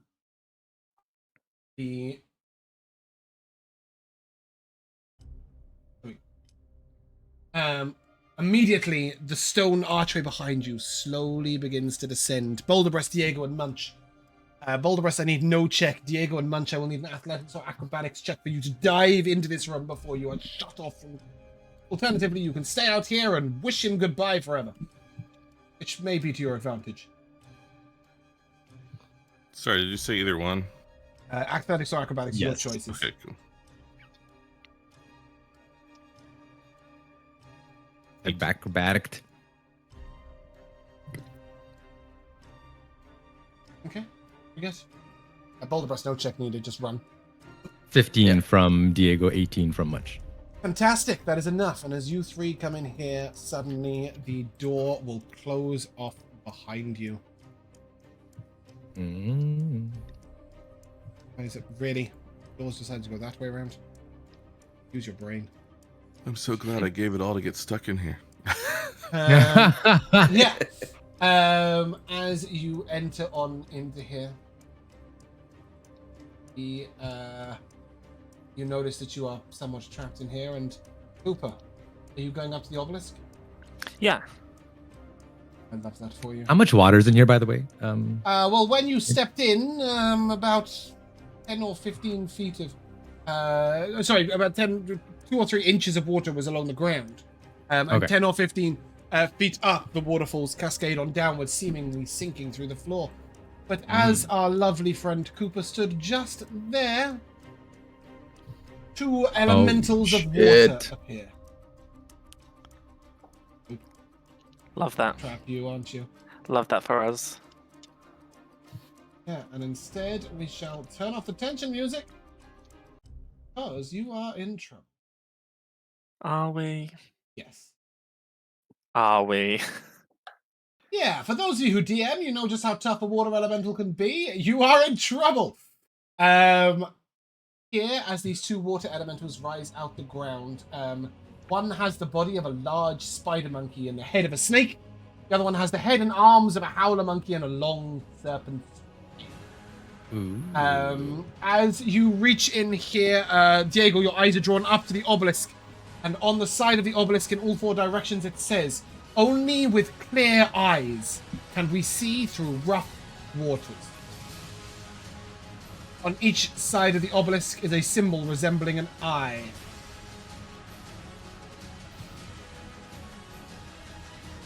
Okay. Oh, Are they- please, internet, work. Sorry, hold me a second. I'm trying to do things and it's just, nothing's going. Bang, there we go. Roll initiative and then ask your question, Diego. Will do. We have advantage, yes? You have Yeah, advantage. we have advantage. Thank goodness. Hey, that's a 20 from Diego. Nice. Diego, as you look at these glyphs, what did you ask? From what I can see so far, are the eye markings all identical? You can see one. I can only see one. You Not can even just about 2? sort of peek around the side and see if there is a Oh, sorry. somewhat similar looking I one. thought I was where Munch was, so yeah, you're right. I can only see one. Yeah. So there is one on each side. You can see from where you are as you peek your head round that there are similar markings. You can't make out whether they are the same. And so far, water level is still just like a little puddle that we're walking in, right? Yes, although the water elementals themselves are shedding water. Oh, did you get a 11 with advantage? Yeah, I rolled a 7 and an 8. Okay. Oh, no. I'm sorry. So yes, on the obelisk it says, "Only with clear eyes can we see through rough waters." Cooper, as you see these elementals rising, what are you doing? What am I doing as in, like, it's my turn in combat, or what am I It doing? is your like... turn in combat, but a reminder, well, a warning throughout this entire dungeon. Just because you're in initiative, it doesn't mean you must hit things. If you want to do something else with your turn, you may. But if you do want to hit things, you're more than welcome to. Okay, but they Diego do... is right next to you. But they are aggressive. Oh, they're trying to kill you. Yeah. Yeah. Okay. Through clear eyes, can you see through flowers? So... You need a little bit of a re-summary? No. Okay, cool. So maybe we have to let the water fill up so that it covers the eyes on the obelisk. Maybe that'll open the other doors. It could just be a waiting game. So with that idea from Cooper, he'll just attack and wait for the water to rise up, I guess. Okay, go ahead and make your hit. You have a +2 from standing near Boulder Rust? Yep. That is a 26 to hit. 26 hits. Do I need to separate the damage? Nope. Okay. Yes. Sorry. Okay. Just look at that. How bad? That's 1 acid damage. Be 0. It's resistant. Love that. And then there's 14 regular piercing damage. Okay. You will note that both of these creatures seem to share hit points, and that this damage is split between them. Even though you've only struck one, both of them shy away at the blow, and a similar wound appears on both of them. Doesn't mean that you've done double damage. It means that they've both taken half the damage, if you will. Yep. Anything else, Q? No. No bonus action? No. Yeah, okay. If you're going to take no bonus action and you're not going to move, you might as well steady aim and to get advantage next time. Diego. Yeah. As you see these two water elementals rise, the single eye on the edge of the obelisk, these waterfalls cascading down in front of the passageways. What are you doing? So I'm going to try to run around this obelisk as much as I can to take in what it's looking like. If I move away, will I invoke an attack of opportunity? Not from there, no. Give me a perception check. No, I was here, actually. Yeah, that's fine. It's a 16. Yeah, with a 16, you will note that each stone eye symbol does appear to be closed. As if a blinked down eye, a winked down eye. Each one stares directly at a doorway.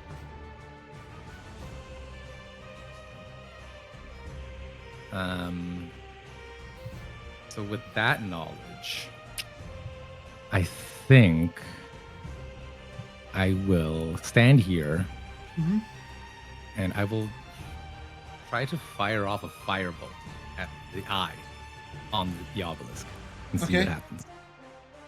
Your firebolt strikes in the center of the eye and nothing happens but a slight scorch mark. And the glyphs sort of ripple. Only with clear eyes can we see through rough waters. Any bonus action, any movement? I'm going to do a bit more movement. Actually, no, I'm going to stay by this door.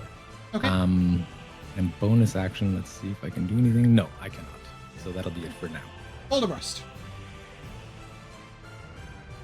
And I will, relay the information to my group now that I've, you would have heard me repeating the written chant or mantra or whatever, but I'll sort of call out the eyes, they're closed. I'm gonna try and do this as best as possible in like having a being dumb and also trying to problem solve. So so before I do my action, I think I'm gonna say, well, they say clear eyes. Maybe we just need to, I don't know, find them some eyeballs. And then I'm gonna just attack the water elemental. Does Baldur just pluck out his own? No, with but the I'm obelisk. thinking of something very particular when I say that. Okay, then you're going to attack the water elemental next to you? Yeah, for 25. Oh, hit. 25 hits. Yeah. Your And weapon then is, of that course, is- magical. Yeah, 7 bludgeoning. Yeah, okay, and damage again, you with do see that magical. this seems to be dealing damage to both of them equally as they both shy away from the same strike. Anything else from you, Boulderbrust? Any second action? Any bonus action? No. Can no I just clarify, you would bonus once action, again no. have made the healing food this morning? Absolutely. So rations? Okay, fantastic. Yeah. That brings us to our lovely friend, the water elemental. And in fact, both of them. So one of them is next to you, Boulderbrust, is going to slam out at you. That's Yep. a 9 to hit. No. That's an 11. No. Fantastic. This creature, however, is going to move right round into here. And it is going to ask for a strength save from Cooper and Munch, please. As it moves sort of into your space and blasts outwards. Are these things technically traps? Okay. Sorry, say I it's love that strength? idea. Strength. That's a 14. Okay, both of you will take 14 bludgeoning damage Ooh. and be pushed outwards. Munch, you're up. Well, in a way, that's actually better than I expected. I thought we'd be stuck inside it forever. Yep. Uh, So I know that standard elementals can sort of consume you, but these are much smaller in terms of they're thinner because they're actually in shapes like a snake and a no, monkey. yeah, that's Yeah. good. So makes that's sense. why it has blasted outwards as opposed to pulling you inwards, trying to pull the life out of you. Let me just. Oh, I don't have any regular dice here. I was just gonna roll something to decide. Sometimes when I play, I like you're saying, Jack. Like when I play somebody stupid, I'm like, I need to like roll something to decide how stupid I am in that moment. Yeah. But I think thematically, perhaps, I will and say, I have if no you idea if it believe works. that if you know what the solution is to said puzzle, by all means, find a way for your character to act on said Well, solution. I tried. I I don't. tried. So I tried. this is usually the time I like to play stupid characters is when there are puzzles because I'm not actually very good at puzzles. But just taking off of what Boulderbreast was saying, I think it makes sense given their previous altercations for Munch to basically just say sort of like, Copa, sometimes you don't have to give things back, but you just got to find a better place to put them. And then I will whack the elemental. with That is a some cold- super cool idea. The diamond. No idea Yeah. if They are if that works forever. because I'm bad at puzzles, but I'm just trusting. And what are you Jack then and doing joining with your the turn, team. Munch? Yeah, just hit this elemental that's Okay, next cool. to me. I will What type of cold damage? him. Okay, you're I'm colding gonna him. I try like to that. freeze him in place. Yeah, you do. As you strike with cold damage, you will see that he is frozen in place, assuming you hit. What did you get? You hit. 22 to hit. Yeah, so that will hit, and you do note as they take cold damage, they will both have their movement speed reduced to 0 until their next turn. Cool. That is 6 cold Okay, damage. again, split between them. With just a follow-up regular single thwack with the leg, maybe. Yep. And that's gonna be a 13 to hit. 13 hits. Cool. For a further 4 cold damage. Okay, you do notice that as you guys are striking these creatures, they do not appear to be particularly phased. Sure. Yeah. Does that conclude your turn? Yes, it do. Cooper, what are you doing? Looking up, is there like a slot to put something in the No, eye? you note that the eye is closed. It's You just see- closed. You can see the line sort of onto the on the obelisk is clearly depicting that the eye is blinked shut. Well, I'll fly up there. Okay. And I'll just like put one of the diamonds against the eye. Okay. The diamond does nothing, but as your hand sort of catches the line of the of where the eye is closed, you are able to just sort of smudge it. Oh, is it just dirty? Well, that's a marking of some sort. You can change what it looks like. Then I'll just wipe it. And as you wipe it clear, the door behind Diego will open. Leading into, not quite, sorry. You can't see what you can see, don't believe it. Don't believe your eyes, they don't exist. Because the other door is broken.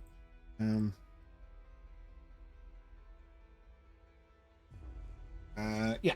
You see a door, a secondary, sort of the back of behind that monkey, behind that statue is up there. But the door itself, the waterfall slows to a trickle.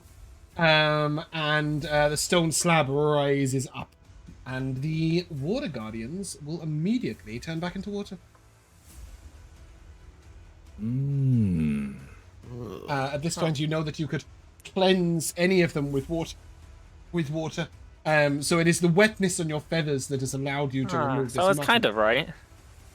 Yeah, I absolutely you both going with these diamonds as eyeballs, beautiful. I love. I was that. gonna prestidigitation them. That would have worked. Yeah. But unfortunately the eyeballs don't. There was no space for a diamond, but I will give a D4 to both of you for coming up with the idea individually, which I thought was pretty fucking sick. So yeah. Oh, it was purely. Oh, you were just Jack. moving off. Okay, fine. Well, you can deal out your D4, then you can't have it. Yeah. Right? I'm very much I love your Joe in honesty. the fact that I'm shocking with I love your puppets. honesty, but not enough to give you a D4 for it. Cool. You can open up whichever passageway you wish at this point. Yeah, I'll fly around and rub all the eyes. Who's drawn lines all the way over there? How are you doing that? Sorry. I was just drawing, and then they disappeared under the blackness. Yeah, you've been drawing on my cave. I was trying to draw like the eye for Josh to be like, oh, it looks like this, basically. I think. see. Yeah. Right. Love that. It was an egg with a belt. Yeah. Egg belt. You know, obviously, that you're coming from the west, so if you wish to continue heading east, you may. Alternatively, you may open a new passage. Yeah, I'll open all the passageways.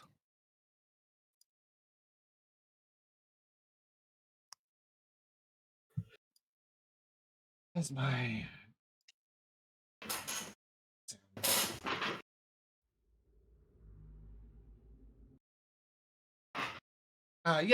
as you open up the chamber to the east, you see in here a giant monkey. A massive statue of a giant monkey's head carved from a dark stone chamber. Pale light crackles with energy from within. Dry air makes your hair stand slightly on end.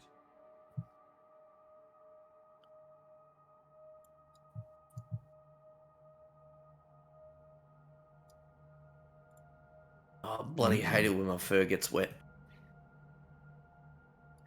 Could I use a charge of my goggles to see if there's any like illusions or secret doors, passageways, traps? The entire head of this monkey does appear to be a door of some sort. And with your goggles on, you would detect that in those ear canals are 2 levers. Oh. Ears are large enough for you to be able to place your arm in. Yeah, Diego, you get one, I'll get the other. Cooper just being an absolute savage. Diego and Cooper, as you pull these levers, Diego takes 1d6 of lightning damage, and Cooper, you open the head. And I what? Cooper, you open the head. That. Ooh, he's got a gold tooth. Does have a... Can I get it? Oh, maybe in a second. Are you gonna roll me the I lightning will damage? in a second, but first of all, I must spring forth from this head 4 jade snakes. So allow me to do that first. Cooper, you take... No, not Cooper. Diego, sorry. Could be Cooper. Diego! Fuck me, what is wrong with me? 5 lightning I've taken damage. 5 lightning Yeah, damage. I really cannot get it into my head that it's not good. It should have been Cooper. He deserved Why it. should it have been Cooper? I don't know, because you chose to pull the lever. Why have you moved? Over there. Sorry. Um, 6. Oh no. Oh, I moved the 6. I wondered why it had gone You so moved bright. the Get out of 6. here. I was trying to remember James Stacked by a Snakes. 6. Oh, for fuck's sake, roll initiative. Oh my goodness. Don't be surprised if all the snakes suddenly go for Cooper. Do we still have advantage? Yeah, all day. Yes. All 14. day. Oh. All day Cooper, the nat 20 on initiative, which you don't deserve. You'll have advantage on your first action. Ill fairness, I think it was Rico that volunteered to go and pull the other one, and not you volunteering him. But to me, it felt like you were like, you pull the one that does the damage. Yeah, you I'll pull pull the one that opens I the just door. said you pull one, I pull one. I know, but That's why I it went was over so here. amusing that you just sent him to take the damage and you just yoinked it. You most definitely are in position right now, a shadow to not damage the others. Do you guys want to stop any initiative? We could Up to certainly y'all. start with a shatter. I would love to start, to shatter to begin Sure, with. but- I'll swap with Diego. Okay. I will give them disadvantage on their saving throws. I don't normally do that, but as somebody is willingly giving up an Yes. As redemption. I like for... that. Yes, as redemption indeed. They will have Redemption. We're getting me disadvantage on their correct. saving throws, not because you rolled a nat 20, but because they are constructs. Now, this might hit some of us. No, I would, as I said, you'd be able to Okay. make it so that center it slightly Cool. in. Can I not just Well, here comes the shatter. get 4 disadvantaged constitutional saving throws? Saving the constitution. Really hard to roll. I've got a 14, a 9, an 8, and a 19? 14 is the save. Yeah, okay. So 2 succeed, 2 fail. Okay, 19 thunder damage.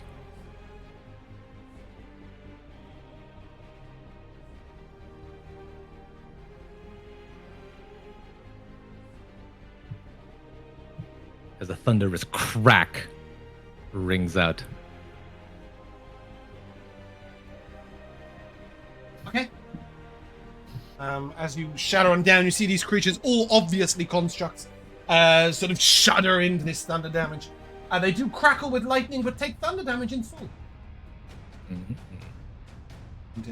Does that conclude your turn, Diego? Yes. Okay. Yes. That brings us to this Jade Snake here, who's going to go for Munch. This one here, who's going to go for Boulder Burst. Whilst they are flanking, the one of them will have the +2 against Boulder Burst. First strike is against Munch. A Munch that is. That's a 13 to hit. disadvantage. I make that No, wait. No, I think I have to be. How does it work? I don't know. How does it Oh, work? God. Tell me. Protection. When wielding a shield, you see when you shoot and a creature you can see attacks a target other than you within 5 feet. No, they have to be within 5 feet of me. Don't worry. Which one's it? Wait, which one's attacking? That one, right? No. Okay, so the ally you need to be within 5 feet of, not the. That's what I thought. The ally needs to be within 5 feet. The ally needs to be within It's 5 very, feet. Okay, very yeah, ambiguously cool. worded, but yes. Okay, cool. I'm- Then I yeah, I will look propose up. I Okay. propose disadvantage. Joe, I'm assuming a 13 misses you. Correct. It Cool. didn't hit anyway. Okay, well, yes, but he said it as I was rolling, so Yeah. it's worth making the rolling. Sorry. This one will have a +2 to hit you, Munch. Boulder Burst. It's a 12 to hit you. Yeah. No. Okay, fantastic. Boulder Burst, you're up. Alright, I'm gonna hit the one to the north of me, which is Okay. between me and Much. Yep. You have a +2 to hit this, and another +2 to hit this. This is a construct, and your weapon will. It would be a smite at +3 if that's the case. I believe your weapon is already a +1 though, so it would only be an additional. Oh, that's true. Yeah, Yep, plus so one a on top. Yeah, 27 you're will right. most definitely hit. Yeah, 27. Let me just Bloody get hell. these some letters so that we're not confused. No worries.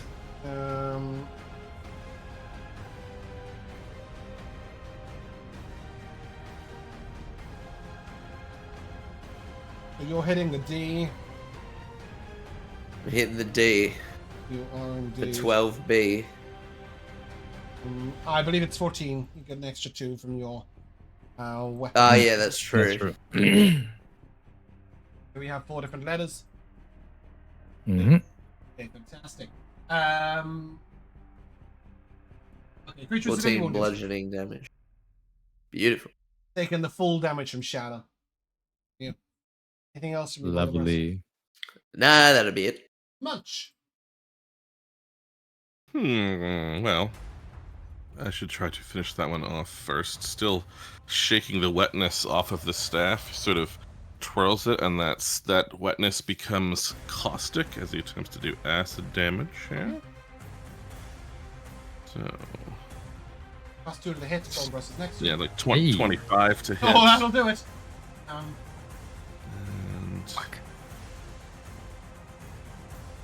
10 acid damage. Oh, beautiful. Yeah, you strike down into this creature and just shatter its skull. Acid be damned. As the acid sort of goes all over it. And it goes a slightly darker green color and then just implodes. Cool. I will just sidle to the corner as I also smack that one okay. as I go by. Or attempt to, rather. For 24 to hit. 24 hits. With that one taking 7 acid damage. Creature is wounded. That's me. Oopa. Yeah, I'll stab at Snake C. That is a 15 to hit. Single hit. Cool. Do I need to separate the damage? Acid, no. Yes. Okay. That is 16 damage altogether.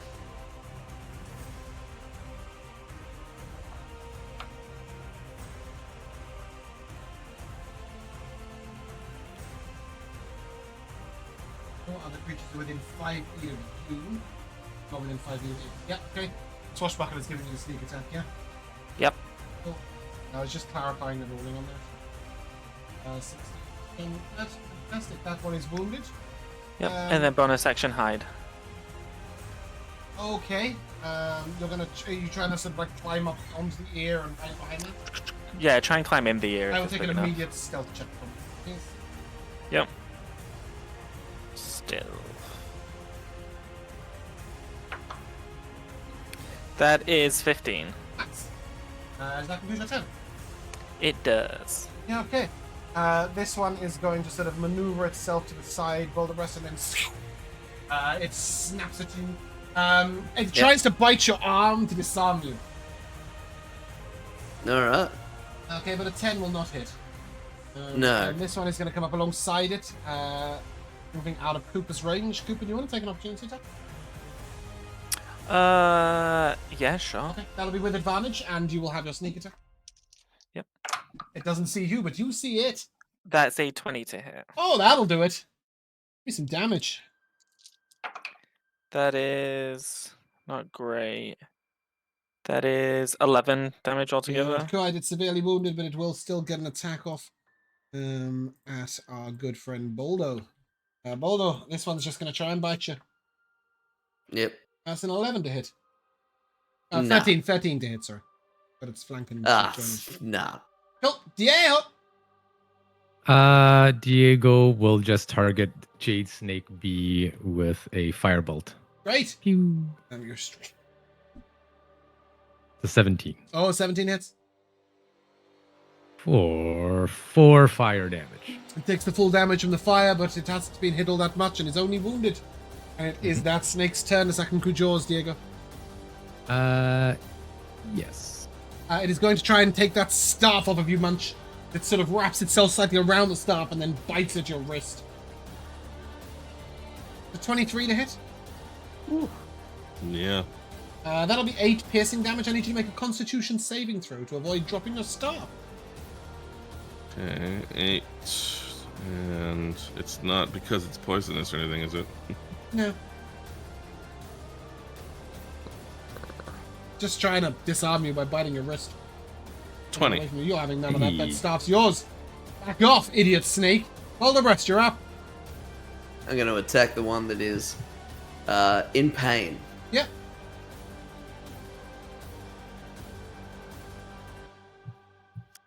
That is an 18 to hit. Yep. That almost definitely hit, and you can roll damage if you like, but it has 4 hit points, which means I believe it is absolutely 100% murder. Yeah, 9 bludgeoning. You shatter damage. it into pieces. Any bonus action from you? Anything further from you? Nah, I think... Yeah, I'm good. Yeah, okay, Munch. All right, let's In front of you is try wounded. continue whacking this guy. You still aciding him?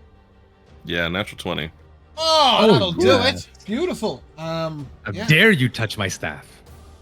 indeed. Wrapped around a staff as it suddenly catches fire. Give me some damage. This should come through as the regular roll It of does. 8 acid plus 16. the 11 more. Oh, yeah. And as you sort of suddenly this acid congeals from the staff around the snake and down it, and it just crumbles into nothingness. Beautiful hit. Cool. Yeah, I'll just bound around the corners of the room and come over and try to bonus punch this guy. Yeah, I just realized I didn't give you any XP for the previous water elemental puzzle or for getting to the dungeon. I'll do that at the end combined with these jade snakes. Go ahead. It's 13 plus whatever flanking 15. bonus. Yeah. And 6 acid on that one. Okay. That brings us to Cooper. Yeah, I'll stab at this last snake. Mm-hmm. That is a 14 to hit. 14 hits. Is that with your +2 flanking? It's a 16 to hit then. Okay, cool. That is 17 damage altogether. Oh, not quite, Coop. Creature severely wounded. Anything else from you? Nope. Yeah, it's going to get one more attack off. That'll turn Cooper. Hit you. God, will miss. Foolish snake. Well, I would like to use my reaction if it's carrying anything or holding anything. Roll me a d12. D12. Nope, this one. Maybe you can rip out one of its teeth and use it as a second dagger. That's 11. That's so cool. It's jade. Cool jade dagger. It's holding a finely crafted dulcimer and a pan flute. Take your pick. You can have a dulcimer or a pan flute. What is a dulcimer? It's a huge musical instrument. Yeah, like a thing. Oh, I'll take the flute, please. Please do. Yeah, this jade creature has just swallowed a pan flute a while back. Just to cough it up as you stick your hand down its throat and yoink it out. I think the most ridiculous thing I've ever heard. Diego, please kill this. Or Cooper gets up to any more shenanigans. I'll pop out of my little hiding spot. Oh, it's just I've just had a breeze of wind, and that's the God, best thing that's I'm just- happened all week. I'm just gonna fireball this thing. Hopefully it dies. Yeah, please do. It's Oh, it's 15 on the probably. brink of death. Finish it. Oh no. Does 4 damage do it? If it had knees, it'd be on him. Ugh. All the breasts do something. We don't give bonus actions to Diego Just anymore. pop it on its head, yeah. Get it? Alright, what did I get? I got a 13 to hit. Schlank! As you sort of pop it on the head, it shatters into pieces. You stand victorious 12. upon the battleground. Huzzah. And you'd get 150 experience points for reaching the temple. Happened all the way back there. You got 50 experience points for taking the diamonds. Brings our running total to 200. You got 180 experience for the puzzle with the water elementals, which comes to 380. This will give you 200 each, so that is a total of 580 experience points each. 580 With each. 30 off of Oh. level up. Oh Okay. my god. So, Oh man. that is probably a good thing. Maybe because- taking this golden tooth will give us the 30.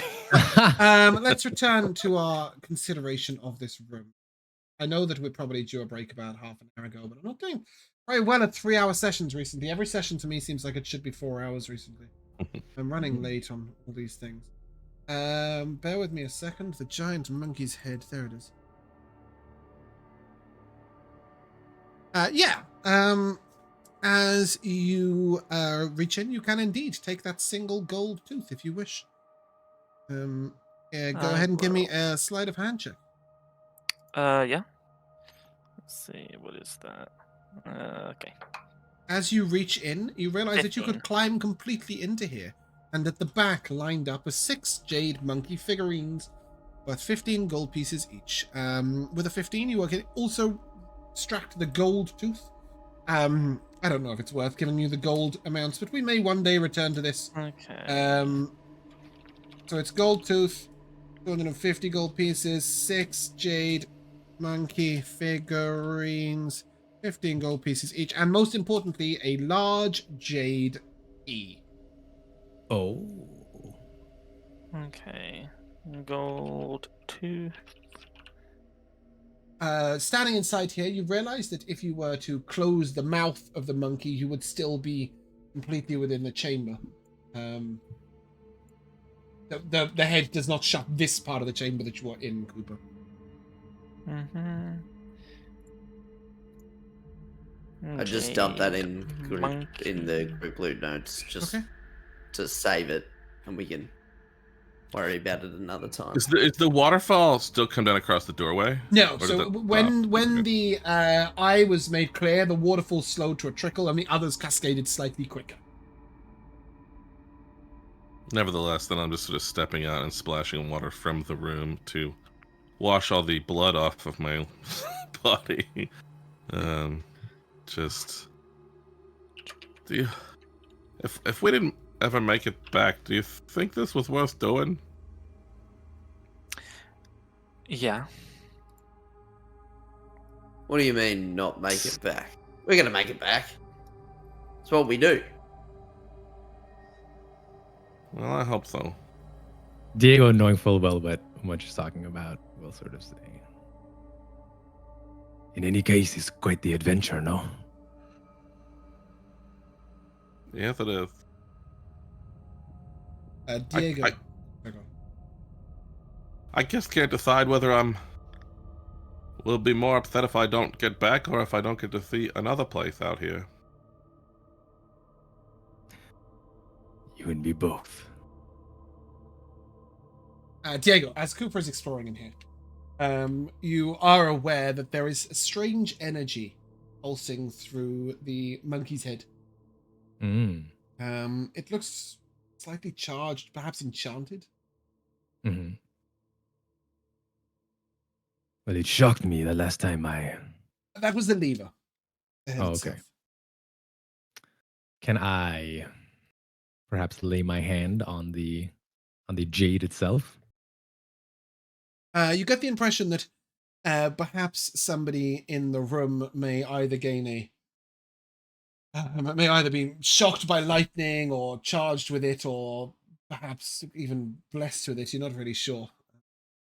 If you do want to shut the lever and shut Cooper in a box, this is your opportunity. He's picking up the gold tooth and the figurines. Mud leaps past you, just grabs the lever and crunks him. I can what?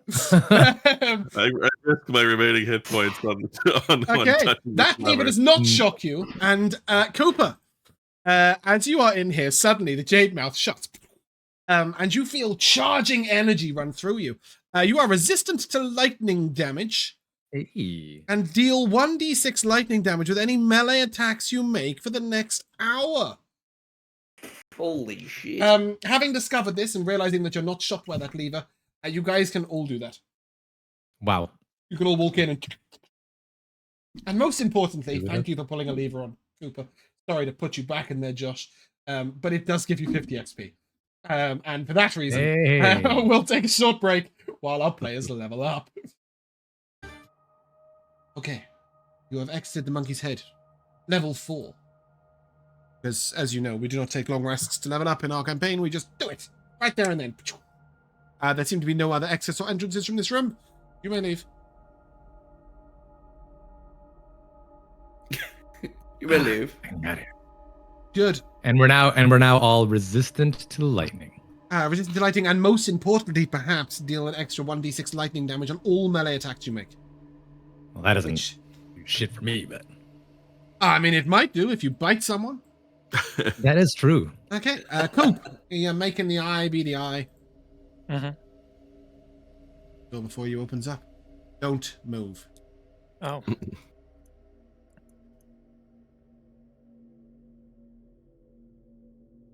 Sorry. Need to change the music, change the thing, change the other thing. It's all happening. Beautiful. In the center of this large, damp room is an ornately carved, multi-level fountain in the shape of a pyramid, which Joe will correct and tell us that it's actually a ziggurat. Step pyramid is acceptable. I like ziggurat. Glowing green liquid gushes from the top level and trickles down to the lower levels. It never seems to overflow. The light from the fountain dances around the ceiling. Lush jungle plants and vines cover the walls and pillars, even though there seems to be no source of sunlight. The air is thick with humidity. At the northern end of the room, there is a 15-foot wide mural that extends from floor to ceiling. It is carved from dark volcanic rock.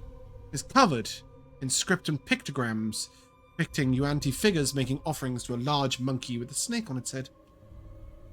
There are closed stone doors to the east and west. Cooper, you may now step forward. There. As you step into the room, you hear the sound of the grinding of stone as the door behind you begins to close, and I will once again ask for those athletics or acrobatics checks for you guys to get in. Oh, bloody hell. Like you remember with our inspiration cards, when do we have to choose to use them? After you've Beforehand? rolled, but before you see the result. Before you know whether you mean succeeded or like- failed, yes. Yeah, okay. I will. Oh, Fuck, you roll the dice roll- before it stops on a number. That's what I just said. Yeah. that was something. I'm gonna throw a d6. I'm gonna Great, throw a d6. so you Can I- should. Yeah, can I throw a thing? Yeah, let's have one Wow. at a time. That is a very big card. Rico, hardship often prepares an ordinary person for an extraordinary destiny. Hell yes. Roll your Most of d6. it, it's under the shadow, so I'm like just seeing like this sliver of the card. Yeah, I know. That's everybody. Oh, 6 on the card. At least. Boulder at Breast, least deal out your 14. card. Sling it out for us. Whoa. You must endure the presence of a few caterpillars if you wish to become acquainted with butterflies. Munch has been telling himself this for the entire campaign. Go ahead and make your roll. 2 for a 12. Ooh! So Munch, you got a 22, and you boing into the room. Cooper, you can take a step forward. Diego, that is a total of 14. 14. Okay, cool. Sorry, I'm muted. I'm so sorry. That's 14. all right. Boulder Breast. You run into the room and just the very back of your cloak gets caught under the slab as it slams downwards. And you sort of feel your legs go up into the air in front of you like a cartoon as you run up into the sky, and then bam, you are here but prone. Alright. Okay, now do not move. Something interesting is going to happen. Hey, Cooper, I dare you to take a Hands sip. off. I would, but it's Oh. very dark right now. Yeah. As you God. step into this room, you hear the crash behind you as the stone slab slams closed behind you. All light in the room goes out, and you are surrounded by pitch black. After a few moments, your eyes adjust to the darkness. You sense just a glowing bit of water at the very center of the fountain. However, when you close or cover your eyes, it has no effect. You still see the green light, as if it were in your mind. The fountain seems to grow slightly brighter every few seconds. You cannot make out anything else in the room. And then feel the rush of something move past you, and I will ask you please to roll initiative. Are you guys still here?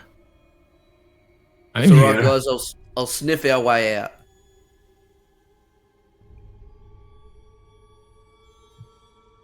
initiative, and we still have advantage. Yeah. Sweet. Okay. 22 actually for Diego. Okay. 23 in fact.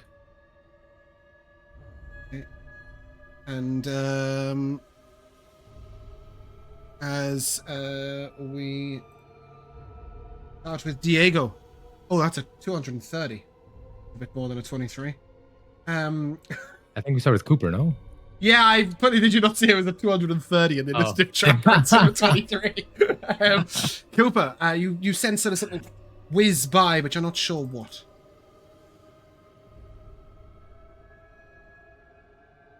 What are you doing?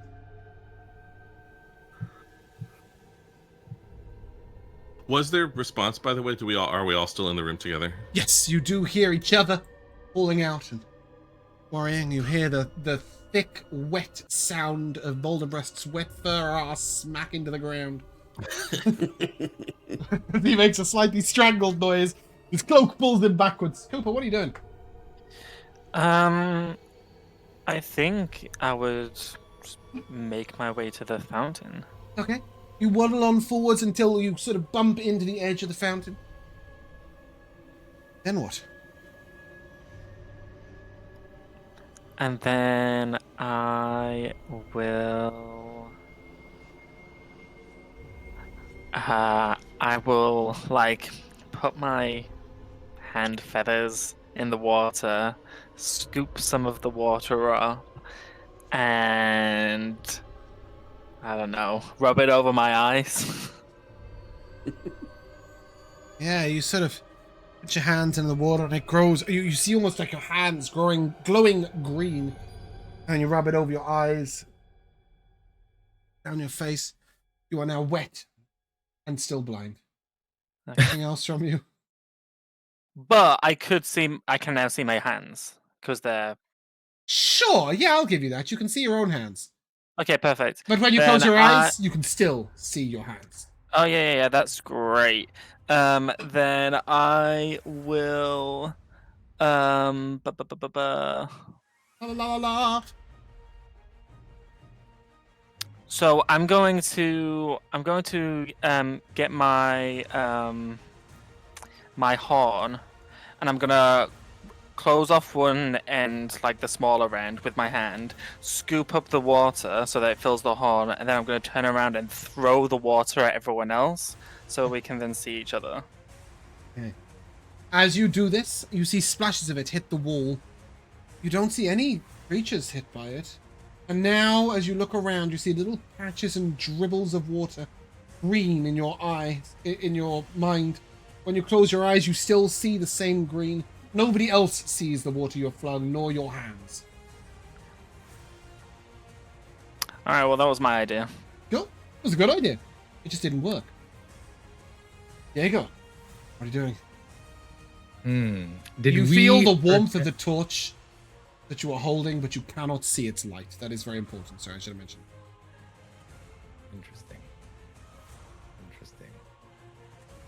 I think I may have to drop the torch, though, in order to cast spells whilst holding my staff. Nah. Staff's your arcane focus, isn't it? Yeah. Just wave it around and look pretty. I've never enforced that rule. Okay. No warcaster to use a shield. That sort of I have one question for you. When we felt this thing swoosh by us, which direction did it whoosh into? Like left you or have right? no idea. It just sort of, I have you no just felt a idea. brushing, as if like you were just tapped on a shoulder. The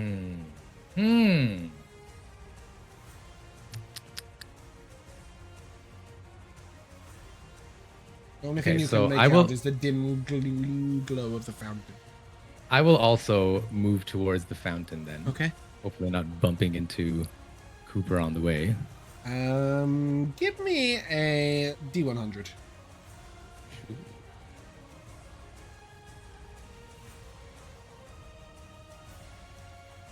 19. Your shoulder bumps into a pillar as you move, and you're turned around momentarily, and then you sort of struggle back to the fountain, but you now feel very disoriented, even though you are facing the fountain. You've lost your bearings a little bit. You can't remember who was exactly where. And this fountain is glowing green. Yes, whether you close your eyes or not. Very faint. Will it take an action to take a scoop of water and drink it? Take a scoop of water and drink it. Find out.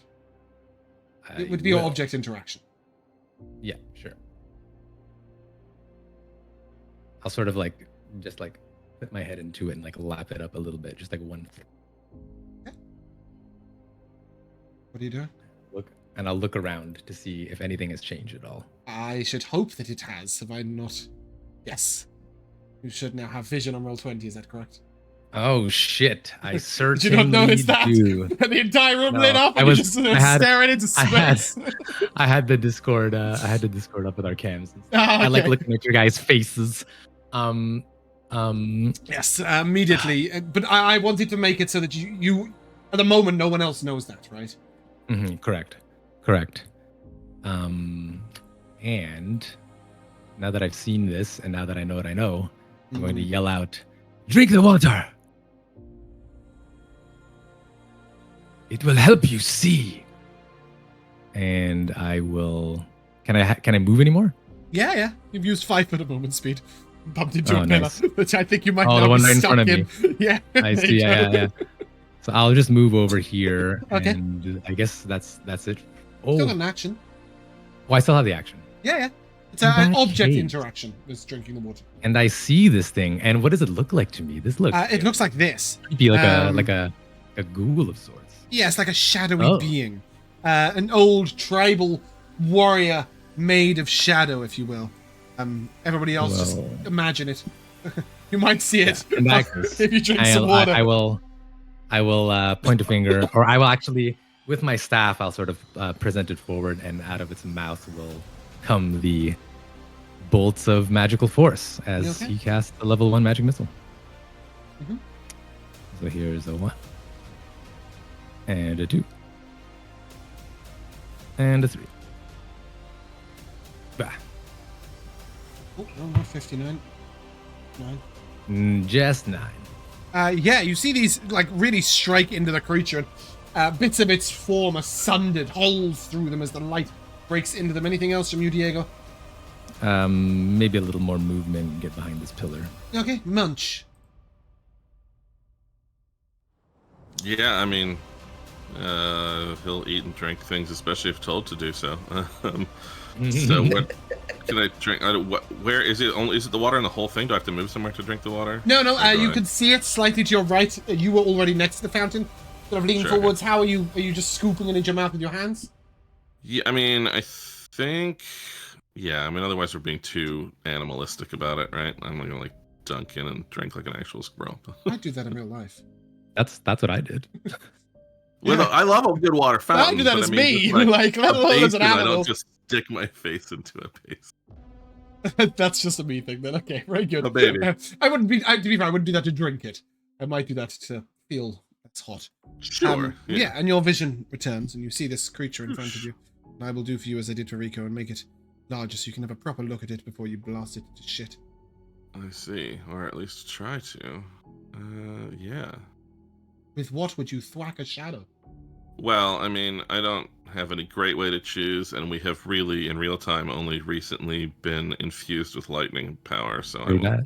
take a step forward and try to lightning it. Yeah.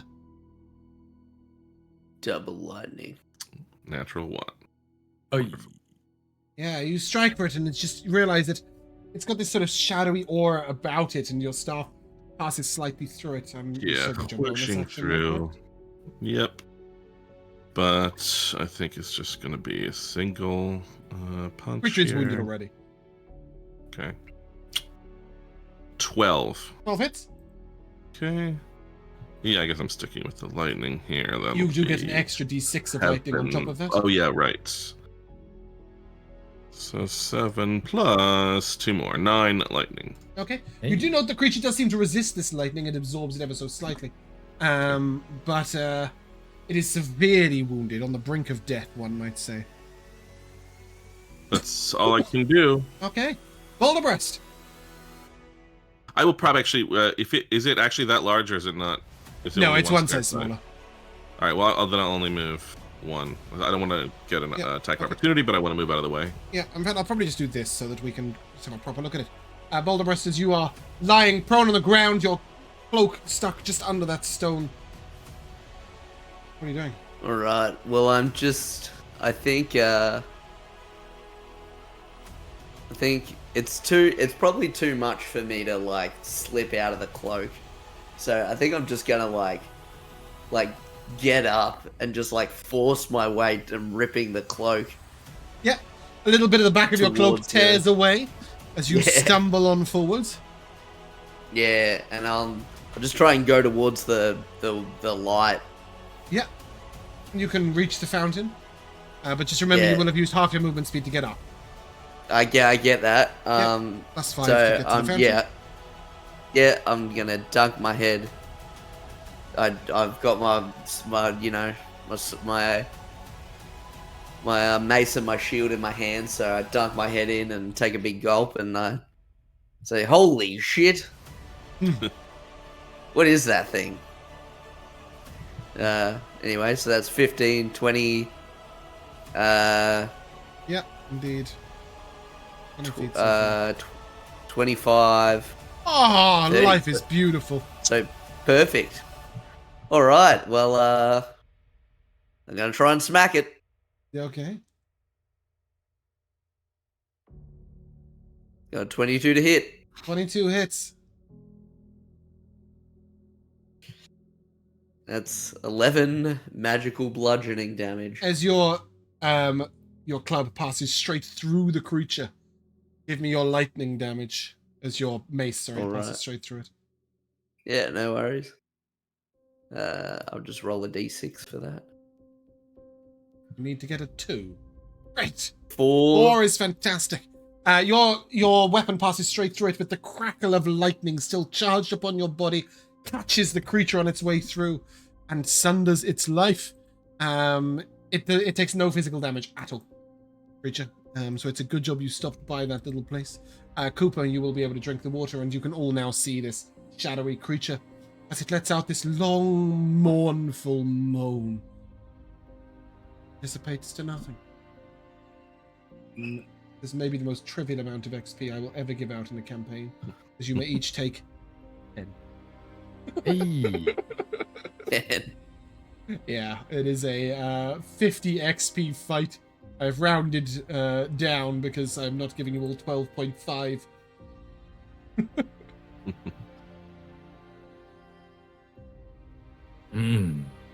What the hell was that thing?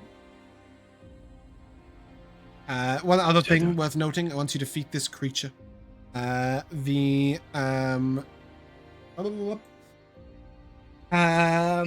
magical darkness is lifted, and there's 2 stone slabs to the east and west slowly rise, showing the rooms beyond.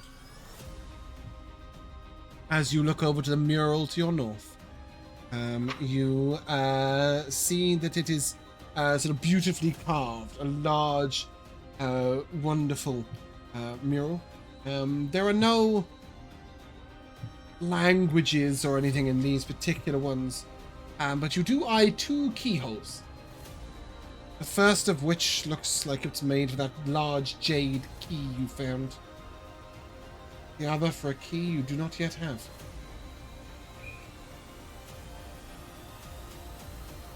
Hmm. Perhaps There's a we must kitchen. find this second key. Yeah. But more importantly, there's a kitchen. I would like to hold you guys there before you head into any kitchens. That is definitely not a kitchen. Nevertheless, just a very quick reminder for those of you who are missing large amounts of HP, that if you drink your potions as an action, specifically outside of combat, you gain the full amount of healing. I would like you guys to survive this trip and would suggest that perhaps you utilize some of the healing you have available. Yeah, I forgot we had them. Yeah, so I believe you have 1 greater and 1 regular healing potion each. A regular healing potion grants 10 hit points. I think a greater is consumed out of combat. I mean, I'm not terribly low, but I have very low HP, so I will drink the regular one, I think. Okay, yeah. Then you gain your 6 back. Yeah, I should use my I big think one. Cooper just used yours as well, right? Used a Yeah, regular I one? did. Or- A regular. Yep. Okay, and I think Munch is going to pop a grader. Self up to that 35. Boulderbreast just casually striding around with 50 hit points, feeling as Oh, well I as he's haven't ever been touched, been. mate. I haven't been touched. Not only that, but you're also just hit point machine, you know. The Oh, thing yeah, is I you could, know. I've hit you more than anyone else. I just haven't hit you. Yeah, exactly. Yeah, as you I'm guys, just fat. you're interested in the left side, it would seem, because it's a kitchen. Except it's not. It is a burial preparation chamber. Can I get this? Like, can I zoom out a little bit?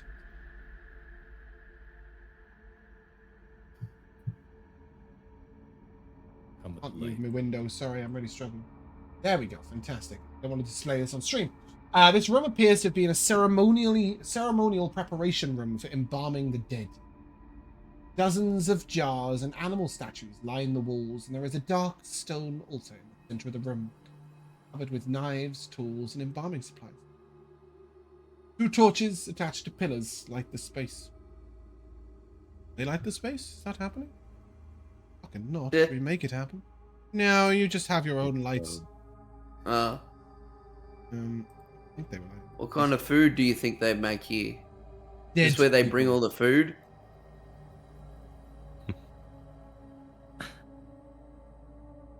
looking around, Diego will be like, I don't think there's any food preparation done here. But this is like a table, like with knives and stuff. There's only one thing that you have a table with knives and stuff for, and it's chopping up food.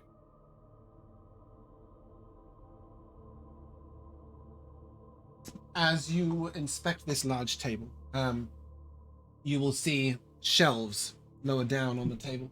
Different unguents and salves for embalming are present, but amongst them you will find 3 potions of regular healing. Hey. Resting on the Hey, stone more altar potions. is a ceremonial burial knife.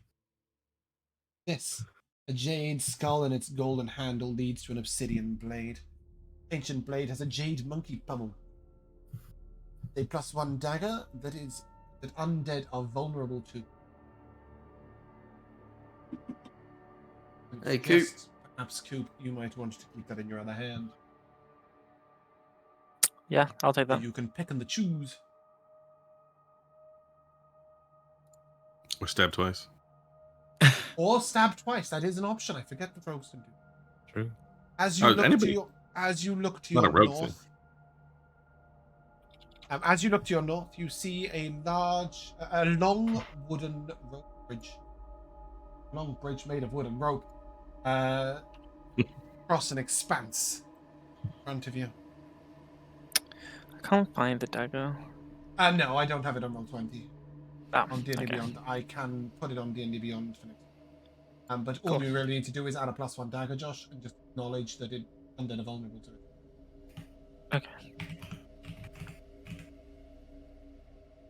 Effort. Are we moving forward to the bridge? The various jars and things, are any of them actually full of stuff? Yeah, lots of them. Lots of them are full of ashes, other dusts. One appears to be for bandages, to turn someone. You know, like you would know about mummification, perhaps from the Yuan-Ti tomb. You've seen this a little bit, and from some of the reading that Diego has been doing. Lots of different things to be used in the process of burial.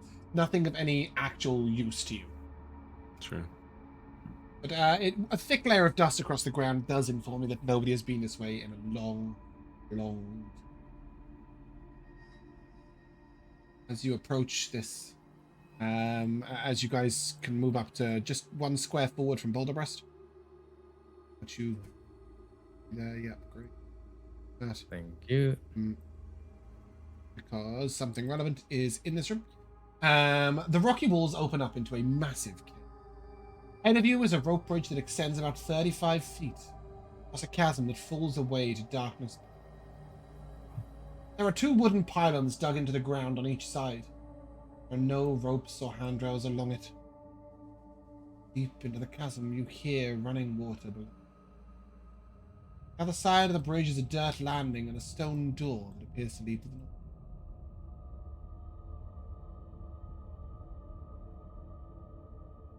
Doing Yeah, we're not going across. All right, Well. let's go. Why not? Why not? Why not? What do you mean? I Like, mean what I'm I not say, and saying I you say what I guys mean. can't. Hold on. I'm not saying you guys can't. I'm just saying there's one particular person here who's going to have a really hard time getting across that, and I'll give you one guess as to who it is. Can and I their ask name him? rhymes with Schmolder Schmist. I really wanted to know what word you were going to use that. This is a pertinent moment to say to Rico, did you prepare Yes. levitate? I certainly did prepare. Oh! See, I can just drag you along. You can be a kite, just like Yeah. you wanted Cooper to be all that time ago. Yeah. I'm gonna be a kite. So I'll assure Boulder Breast it's no problem. It's a rickety bridge at best, but I think there are ways around it. Cooper can fly. I can grant you the same gift, kind of.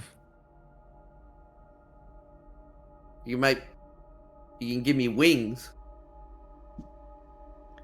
This is a Red Bull advert?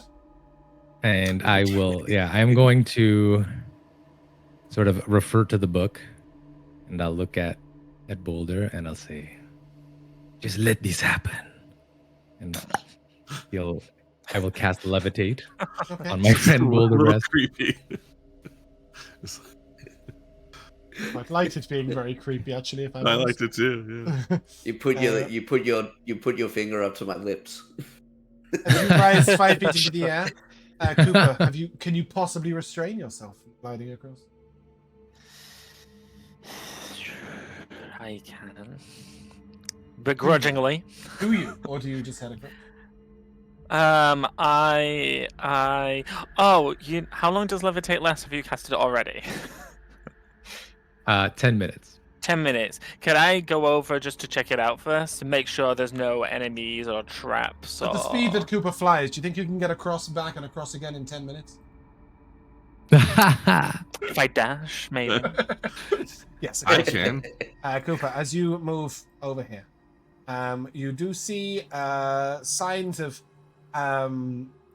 sort of slight. Do you know like little molehills, but like of bone and of stone and dust. There's no bones. Stone and dust. Show that something was buried here once long ago. I'd jump over and join him. I could just clear the whole thing. Can you leap that? Beautiful. Yeah, so the squirrel race gives me a 25-foot jump. Of course, yeah. And then yeah. you've doubled it with the stick, so even without the step Yeah, of the you wind. just sort of run up, plant yourself on the edge, and Cooper, you can now reel Boulder Breast in on a rope if you wish. Well, I was going to sort of walk them, but sure. Okay. Diego, it is only you that must walk across this. Well, so can I sort of have Boulder Breast sort of like be like 5 feet above the air, and then just sort of hold on to his feet and like carefully walk across the thing? Oh, so you're going to use him as a guide. In that case, Kind of, roll like me a I'm- D100 with advantage. Sure. I can do that? Roll 2 D100s, I guess. Yeah, pick the higher number.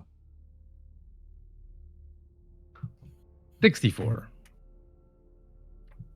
Down across the bridge. 74 is both of them together. Mm. Before you, a large stone door.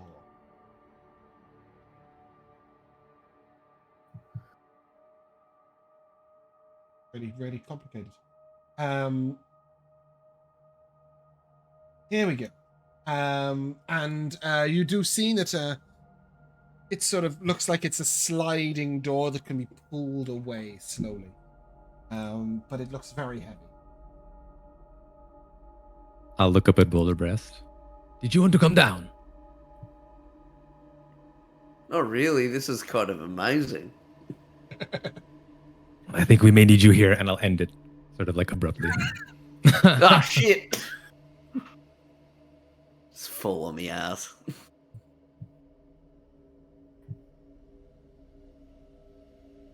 I've done enough heavy lifting for today. All right. What do we need? Can I get you to move one square to the right while the rest while attempting to move? Yeah. As soon as you place your hands upon the door, they go back. Oh, come on. You don't want to be there. You do not want to be there. Four creatures rise up out of these previous burial holes. They wield flaming blades and look like their entire skin was flayed away by flame. Uh-oh. These flaming Ashwalker zombies will be the start of your next session. Perhaps the end of your life. Now, that right there is where we're going to end. And we will come to the timeless tradition of MVPs. We had a fantastic recap from Jack, so we will start with Rico. A very stupid one today, but in my preparation of spells for the dungeon delving, I actually prepared air bubble. And when I saw the obelisk room with the water, I fucking almost shit my pants. And then the water never rose, man. No, it doesn't. There was an option if you had have gone to round 2. The 2 water elementals could have coalesced around you. An air bubble would have saved someone in there. But you guys were pretty quick on the fucking diamonds. Like that thought was just I had to reward that with Very Cooper clever. discovering the answer. Very clever. It was very clever. Joe. Let's see. I liked the separate drawing of the obelisk room. Like it's already a very nice map, but then that little drawing of the room, I just enjoyed that sort of bit very much. Thumb tits. Bear with me a second. Let me give you a separate drawing of the entrance to the jungle. Okay. A separate drawing of the giant monkey head. Separate drawing of the glowing fountain. This is actually the marks on the glowing fountain. Oh, cool. Oh, The keyholes, cool. right? Nice. Yeah, the ceremonial knife. Yeah, that we had. The chasm across you don't need. We have other drawings here? No, those are... Yeah, I've been meaning to give those out and just completely forgot about it. But good, I'm glad you liked the drawing. Whoever made this map has put in a lot of energy and effort, I think. So. Yeah, it's nice. Just a little honorable mention too to Josh is going to be staying as a rogue, and I know it won't be the same character, but it will still be Josh. So I'm looking forward to another 2 years of our scout being a character who probably won't share information with the party. No, I think your rogue, your new rogue, is going to be very much somebody who'd share the information with the party, right? Yeah, I think so. Yeah. He's a rogue. He's now. a treasure-driven rogue, but I think much more about getting the rewards from quests and stuff like that, as opposed to stealing from people. But yeah, in fact, you know what? We should roll out the Indiana music for this. Let's do that. Speaking of which, Josh, your MVP.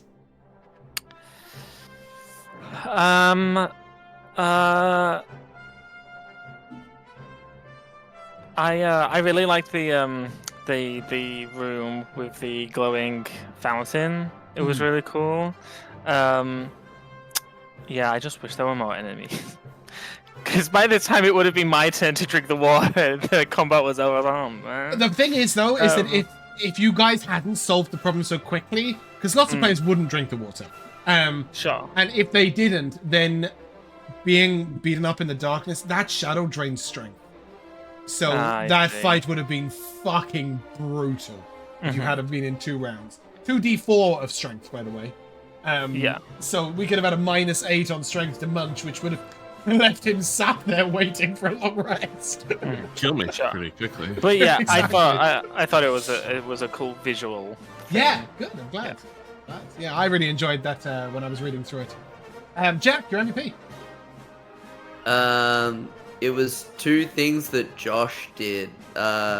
One was just the funny bit of him realizing that, like, the eyes are they just dirty? Like, you know what I mean? Like, they just need a wipe. Just need a And clean. then, yeah. And then the other thing of him, like, before we realized we needed to drink it, he was like, "Oh, you described that, like, oh, well, I can see my hands with the water. I'll pick it up in my horn and slosh it around." That was really. I was like, It just, I was I like, can't reward it. 100. Yeah, it was like 100%. That's gonna be it. And it's like, oh, what? That's not it. No, it was really, really cool. I love, because, I mean, obviously I get to experience Josh's lateral thinking a lot more than most other people, because we often talk about like what he was thinking about in a session and stuff. And I don't think we've ever looked at a problem the same way, ever. And it's so interesting seeing different perspectives on problems in general and puzzles. I really enjoy that side of things. So when you come up with unique solutions, like Jack coming up with the diamonds and the eyeballs, and Josh coming up with the flinging of the horn, which I did mean to give you an inspiration for, and I'm glad that you reminded me, because I thought it was genius. It's always really gratifying. Just like when I give you a rope bridge that could fall away, and one of you jumps over it, one of you flies past it, one of you levitates, and the other one holds onto it and glides across. I was like, this is fucking beautiful. They know that I've got an asset for a broken rope bridge. But yes, it was very exciting. May I give one extra thing? It's not going to be one you're going to say, but obviously we've been talking about the Indiana Jones relationship here, but wearing the Zelda shirt that I'm wearing, anytime we walked in a room and the doors all slammed shut behind us. Zelda thing? Yeah. Yeah. Like every time. And the eyeballs, like you firebolting the eyeballs is a very thing. Like you gotta hit like the trigger for a lot of doors as eyeballs in Zelda. I'm very glad that you guys rolled as well as you did to get through the rooms. I did spend half of my time this session thinking, if they fail that, how long am I going to leave them out there?